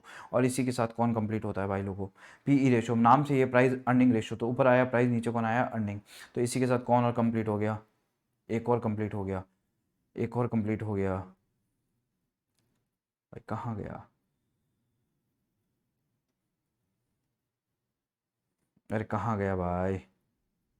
चल भाई, कौन कंप्लीट हो गया, ये रिलेटेड टू वैल्यूएशन, मार्केट और इन्वेस्टर। क्यों, इन्वेस्टर ही देखते हैं, पी रेशो, यील्ड, और कौन देखते हैं, इन्वेस्टर देखते हैं भाई लोगों, इन्वेस्टर देखते हैं। जब मैं भी कभी इन्वेस्ट करता हूँ तो मैं सबसे पहले पीई रेशो देखता हूँ, फिर उसके बाद बुक वैल्यू, मार्केट प्राइस का बहुत देखता हूँ। तुम देखोगे ना एलसीड इन्वेस्टमेंट, एलसीडी इन्वेस्टमेंट, जिसको उस टाइम मार्केट वैल्यू और बुक वैल्यू का रेशो देखना आता होगा ना, उसके बाद 100 करोड़ रुपए होंगे। इसका क्या मतलब है सर, एक बार एलसीडी इन्वेस्टमेंट का तुम देखना कितने का चल रहा है, 1.5 लाख रुपए का शेयर चल रहा है, 3 रुपए से एकदम से 1.5 लाख हो गया वो। 3 रुपए से 1.5 लाख एक ही दिन में, क्यों, क्योंकि उसकी बुक वैल्यू और मार्केट वैल्यू का शेयर परसेंटेज ही ऐसा चल रहा था। उसकी मार्केट वैल्यू कम चल रही है बुक वैल्यू से, तो मुझे बताओ कोई भी चीज बुक वैल्यू के पास तो जाएगी ना, तो उस रेशो से ये पता चलता है। तो ये इन्वेस्टर ही देखते हैं सारी चीजें। डिविडेंड यील्ड, डिविडेंड यील्ड में देखता हूँ कि आज मैं अगर मार्केट प्राइस के हिसाब से 500 रुपये लगाऊंगा तो मुझे कितना डिविडेंड आएगा, ये देखूंगा मैं। तो डिविडेंड यील्ड भी कौन देखता है, इन्वेस्टर देखता है। अब लास्ट बच गया return to overall return on investment, ROI बच गया। बहुत आसान है ROI, so simple, it's so simple, so easy, so simple. हमारे लग गए 1 घंटा 7 मिनट लग चुका है, बस अब मुझे 10 मिनट और लगेंगे। सर आप 10-10 करते, 1.5 घंटे की क्लास कर दी आपने, मैं क्या करूँ, कोई इलाज नहीं है मेरे पास, बतानी तो सारी चीज़ें पड़ेगी। R O I, return on investment. Return on investment खुद कोई फॉर्मूला नहीं है। रिटर्न ऑन इन्वेस्टमेंट एक नाम है जिसमें बोलता है रिटर्न कितना आया आपके पास इन्वेस्टमेंट के ऊपर। तो ऊपर आएगा रिटर्न और नीचे आएगा इन्वेस्टमेंट। अब मुझे सिर्फ और सिर्फ इन्वेस्टमेंट का नाम बताते चलो, मैं आपको रिटर्न का नाम बताते चलूंगा। तो return on investment is generic term, is generic term. Generic मतलब जनरल टर्म है। रिटर्न ऊपर नीचे इन्वेस्टमेंट। अब ये तुम कहीं पे भी यूज कर सकते हो, जैसे एफडी। एफडी पे तुमने 10,000 रुपये ब्याज कमाया, तुमने 1 लाख रुपए लगाए थे, क्या तुमने 10% कमा लिया। ले छोटू एसी बंद कर, ठंड लग रही है, छोटू एसी बंद कर। एक बात बताऊं, यहाँ पे कोई छोटू है ही नहीं, जो हूँ मैं ही हूँ, तो ले भाई मैं ही बंद कर देता हूँ। चल भाई, तो बोलो रिटर्न अपॉन इन्वेस्टमेंट, तो ऊपर आएगा रिटर्न, नीचे कौन आएगा, इन्वेस्टमेंट इनटू क्या, 100। ये एक जेनरिक है। अब मैं अगर तुम्हें इन्वेस्टमेंट का नाम बताता जाऊं, तुम मेरे को उसके रिटर्न का नाम बताते जाना। मैं तुम्हें बोलता हूं रिटर्न ऑन कैपिटल एम्प्लॉयड, मैंने तुम्हें इन्वेस्टमेंट का नाम बता दिया कैपिटल एम्प्लॉयड, तुम मुझे उसके रिटर्न का नाम बता दो। मैं तुम्हें खीर दूंगा, तुम मुझे खून दो। तो बोलो कैपिटल एम्प्लॉयड के रिटर्न का नाम। तो नीचे आएगा कैपिटल एम्प्लॉयड, ऊपर इसका रिटर्न। कैपिटल एम्प्लॉयड में कौन कौन आता है, इक्विटी, प्रेफरेंस, डेट, और इनको दिया जाता है ईबीआईटी। फॉर्मूला बन गया रिटर्न ऑन कैपिटल एम्प्लॉयड का, ईबीआईटी अपॉन कैपिटल एम्प्लॉयड। बोलो बन गया फॉर्मूला। ऐसे ही return on shares, return on equity shares, return on equity बोलते हैं जिसको। तो पहले मैं तुम्हें ये फॉर्मूला दिखा के आता हूँ, क्योंकि अब इसमें थोड़ी सी दिक्कत है, इन फॉर्मूलों को थोड़ा सा याद करना पड़ेगा। क्योंकि इसमें क्या है, मुझे एक बात बतानी है, एक बात बतानी है, मैं बताता हूँ क्या बतानी है। मुझे ये बताना है सबसे पहले कि रिटर्न ऑन इन्वेस्टमेंट एक जेनरिक फॉर्मूला है, ऊपर रिटर्न आ सकता है, प्रॉफिट आ सकता है, अर्निंग आ सकता है, नीचे इन्वेस्टमेंट। ठीक है, अब ये आगे वाली क्या बात है बाद में बताऊंगा, एक सेकंड रुक जाओ।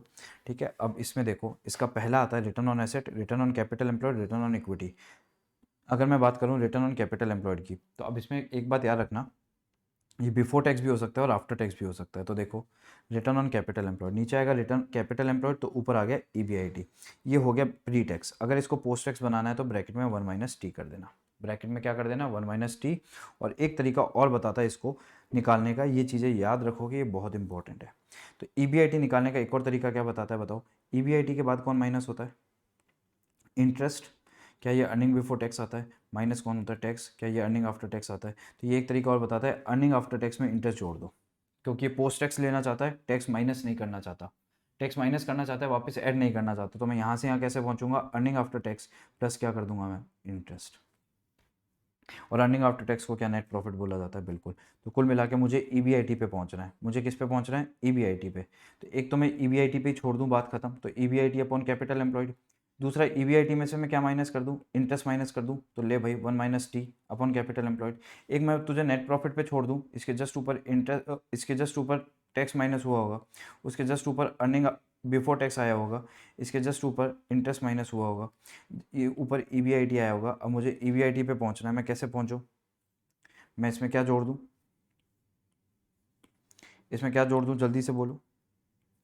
यहाँ छोड़ दिया, इसको नहीं जोड़ना, ये मना कर रहा है क्योंकि आफ्टर टैक्स ही लेना है। तो सिर्फ क्या जोड़ दूं, इंटरेस्ट। तो मैं यहाँ पहुँच जाऊँगा। तो ये फॉर्मूला हो गया। तो ये तीनों फॉर्मूला याद रखना, कहीं पे भी काम आ सकते हैं, ध्यान रख लेना। ये हो गया रिटर्न ऑन कैपिटल एम्प्लॉयड। अब मैं तुम्हें बोलूँ रिटर्न ऑन इक्विटी। अब बताओ, नाम बता दिया इन्वेस्टमेंट का, इक्विटी। तो नीचे कौन आएगा, नीचे कौन आएगा, नीचे कौन आएगा, इक्विटी। इनका पैसा कौन सा होता है जो इनको देना है, अर्निंग अवेलेबल फॉर इक्विटी। तो फॉर्मूला बन गया अर्निंग अवेलेबल फॉर इक्विटी। ये अर्निंग अवेलेबल फॉर इक्विटी तो है, net profit minus PS dividend कर दोगे तो क्या अर्निंग अवेलेबल फॉर इक्विटी तो आएगा। तो earning available for equity divided by equity share holder fund, equity share holder fund. ठीक है, ये यहाँ पे नेटवर्थ यूज़ करता है, ये मानते हुए कि प्रेफरेंस नहीं है, वरना नेटवर्थ में प्रेफरेंस भी आता है, ध्यान रखना। ठीक है, तो ये आ गया इक्विटी। तो दो फॉर्मूले तो याद हो गए। तो तीन होते हैं इसके अंदर, एक होता है रिटर्न ऑन एसेट, एक होता है return on capital employed, return on equity. तो इसके तीन बोलना एक बार, कौन कौन से हो गए, EBIT upon capital employed, EBIT 1 minus T upon capital employed, net profit plus interest upon capital employed. इसका क्या हो गया, earning available for equity divided by equity. अब आ गया रिटर्न ऑन एसेट। अब ये थोड़े से क्या है कि याद करने पड़ेंगे और इसके साथ क्वेश्चन करने ज़रूरी है, क्योंकि रिटर्न ऑन एसेट में कैसे यूज़ करता है वो चीज़ बहुत ज़रूरी है। तो अगला आ गया return on asset. Return on asset में क्या करना है, सुनो बात को ध्यान से। रिटर्न ऑन एसेट के अंदर सबसे पहले ये वाला फॉर्मूला है, नेट प्रॉफिट आफ्टर टैक्स लेना है, नेट प्रॉफिट आफ्टर टैक्स लेना है, नेट प्रॉफिट आफ्टर टैक्स लेना है। फिर नीचे average total asset, average tangible asset, average fix asset. तो रिटर्न ऑन एसेट भी एक जेनरिक बात हो गई, जनरल बात हो गई। अब एसेट के नाम बता रहा है, कहता है टोटल एसेट भी हो सकती है, टेंजिबल भी हो सकती है, फिक्स एसेट भी हो सकती है, बट ऊपर एक ही आएगा, नेट प्रॉफिट आफ्टर टैक्स। इसका मतलब ये अर्निंग आफ्टर टैक्स लेने की बात कर रहा है। तो सब में कौन आएगा, अर्निंग आफ्टर टैक्स। बट जब आप क्या करोगे, रिटर्न ऑन एसेट आपने वापस लिया, तो कहता है अगर आपने एसेट लोन पे ली हुई है, एसेट किस पे ली हुई है, लोन पे ली हुई है, तो एक बात ध्यान रख लेना, आपको इंटरेस्ट वालों को भी पैसा देना है। तो अर्निंग आफ्टर टैक्स में वापस से इंटरेस्ट जुड़वा देता है। तो अगर आपकी फाइनेंस्ड है बाय किससे, लोन से, तो ध्यान रख लेना, वैसे तो फॉर्मूला क्या है, earning after tax upon total asset. ठीक है, मतलब टोटल एसेट वालों का क्या हिस्सा है, टोटल एसेट वालों का हिस्सा है अर्निंग आफ्टर टैक्स। बट मैं कह रहा हूँ टोटल एसेट लोन से भी फाइनेंस्ड है, तो अब टोटल एसेट वालों का हिस्सा अर्निंग आफ्टर टैक्स नहीं है, प्लस इंटरेस्ट भी है। तो यहाँ पे इंटरेस्ट भी जुड़ गया, और नीचे वही total asset, tangible asset, fix asset.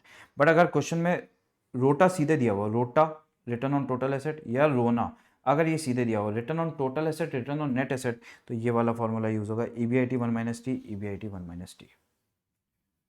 ये वाली बात तुम्हें थोड़ी सी ध्यान रखनी पड़ेगी, यहाँ पे गड़बड़ी हो सकती है बस। तो ये बात तुम याद रखोगे, और इसी के साथ अपने ये फॉर्मूले भी कंप्लीट। चलो भाई, अब अपन पढ़ेंगे डुओ पॉइंट। इसके अंदर कौन है, डुओ पॉइंट एनालिसिस। तो आ जाओ फटाफट डुओ पॉइंट एनालिसिस पे आ जाओ, फटाफट डुओ पॉइंट एनालिसिस पे आ जाओ। डुओ पॉइंट, अच्छा वो मिलेगा तुम्हें रिटर्न ऑन इक्विटी के पास, वो मिलेगा रिटर्न ऑन इक्विटी के पास, क्योंकि वो इक्विटी से रिलेटेड है। वो मिलेगा रिटर्न ऑन इक्विटी के पास। ए रिटर्न ऑन इक्विटी कहाँ है रे, ए रिटर्न ऑन इक्विटी कहाँ है रे तू, ये रहा। Return on equity using DuPont. तो रिटर्न ऑन इक्विटी के फॉर्मूले को एक संधि विच्छेद कर देता है। डू अपॉइंट क्या करता है? संधि विच्छेद। बचपन में पढ़ा है तुमने हिंदी में, संधि विच्छेद क्या होता है? उस फॉर्मूले को तोड़ के दिखाता है कि इसके अंदर कौन कौन है। संधि विच्छेद कर देता है ये return on equity. Return on equity क्या? Earning available for equity divided by equity है। ये इसके मजे ले लेता है। ये तीन चीज़ों को मल्टीप्लाई करता है। ये ले तीन चीज़ें बोलता है। पहला रिटर्न ऑन इक्विटी बोलता है profit upon net profit, profitability, sorry, profitability upon net profit margin. देखो इधर ध्यान से, गलती से बोला मैं, वो इधर देखो। रिटर्न ऑन इक्विटी का जो सबसे पहला है ना, वो ये रहा, ये वाला, profit upon sales. Profit upon sales क्या? ये इसने नेट प्रॉफिट मार्जिन ले लिया, ये प्रॉफिटेबिलिटी बोल दिया इसको, प्रॉफिट अपॉन सेल्स। सुनते जाना बात को ध्यान से। इससे ये पता चला सेल्स करने से प्रॉफिट कितना हुआ, रेवेन्यू करने से प्रॉफिट कितना हुआ, रेवेन्यू करने से प्रॉफिट कितना हुआ। तो पहला टर्म क्या हो गया? इससे ये पता चलेगा सेल्स से प्रॉफिट कितना, सेल्स से प्रॉफिट कितना। ठीक है, अगला आएगा इन्वेस्टमेंट टर्नओवर। इन्वेस्टमेंट टर्नओवर से होता है इन्वेस्टमेंट से सेल कितनी। पहले से पता चला था सेल से प्रॉफिट कितना, अगले से पता चला इन्वेस्टमेंट से सेल कितनी, तो दोनों को मिलाओ। ये बोल सकता हूं मैं, पहला आएगा नेट प्रॉफिट अपॉन सेल्स। इससे पता चला सेल से नेट प्रॉफिट कितना, मल्टीप्लाई बाय, अगर मैं बोल दूं investment turnover, sales upon investment, तो इससे क्या पता चला? इन्वेस्टमेंट से सेल कितनी। तो बताओ, इससे पता चला इन्वेस्टमेंट से सेल कितनी, इससे पता चला सेल से नेट प्रॉफिट कितना। और तुम्हें पता है एक आएगा इक्विटी मल्टीप्लायर। इससे पता चलेगा इक्विटी से इन्वेस्टमेंट कितना। अगर इक्विटी 1 रुपए की है तो इन्वेस्टमेंट कितने रुपए का है, that is known as equity multiplier. तो तीन चीजें, पहला पता चलेगा सेल से नेट प्रॉफिट कितना, दूसरा पता चलेगा इन्वेस्टमेंट से सेल कितनी, इन्वेस्टमेंट से सेल कितनी, और अगला पता चलेगा इक्विटी से इन्वेस्टमेंट कितना, इक्विटी से इन्वेस्टमेंट कितना। बोलो कौन कौन आपस में कट गया? इन्वेस्टमेंट सेल, ऊपर आ गया नेट प्रॉफिट। मान लो प्रेफरेंस है नहीं तो क्या यही अर्निंग अवेलेबल फॉर इक्विटी, तो क्या earning available for equity upon equity बच गया। बट इसने तोड़ के दिखाया। तो कहता है पहले ये निकालो सेल से नेट प्रॉफिट कितना, फिर पता लगाओ सेल्स कितनी, फिर पता लगाओ इन्वेस्टमेंट कितना। तो फर्स्ट स्टेप प्रॉफिट पता लगाओ, दूसरा स्टेप सेल पता लगाओ, तीसरा स्टेप इन्वेस्टमेंट पता लगाओ। ये तो 3 स्टेप में तोड़ा है उसने। और क्या किया भाई ने मेरे? तो इसका एक क्वेश्चन ये रहा, इसमें रेवेन्यू बता दिया, इनकम बता दी, एसेट बता दी, इक्विटी बता दी, बात खत्म। तो बोलो भाई लोगों, क्या करा है इसने? तीन चीजों को, नेट प्रॉफिट अपॉन सेल, बोला ही नहीं मैं, तुम्हें क्या लगा सुना ही नहीं दिया?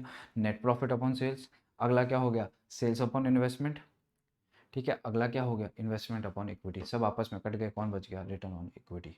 इसी के साथ भाई लोगों, टेन टेन खत्म।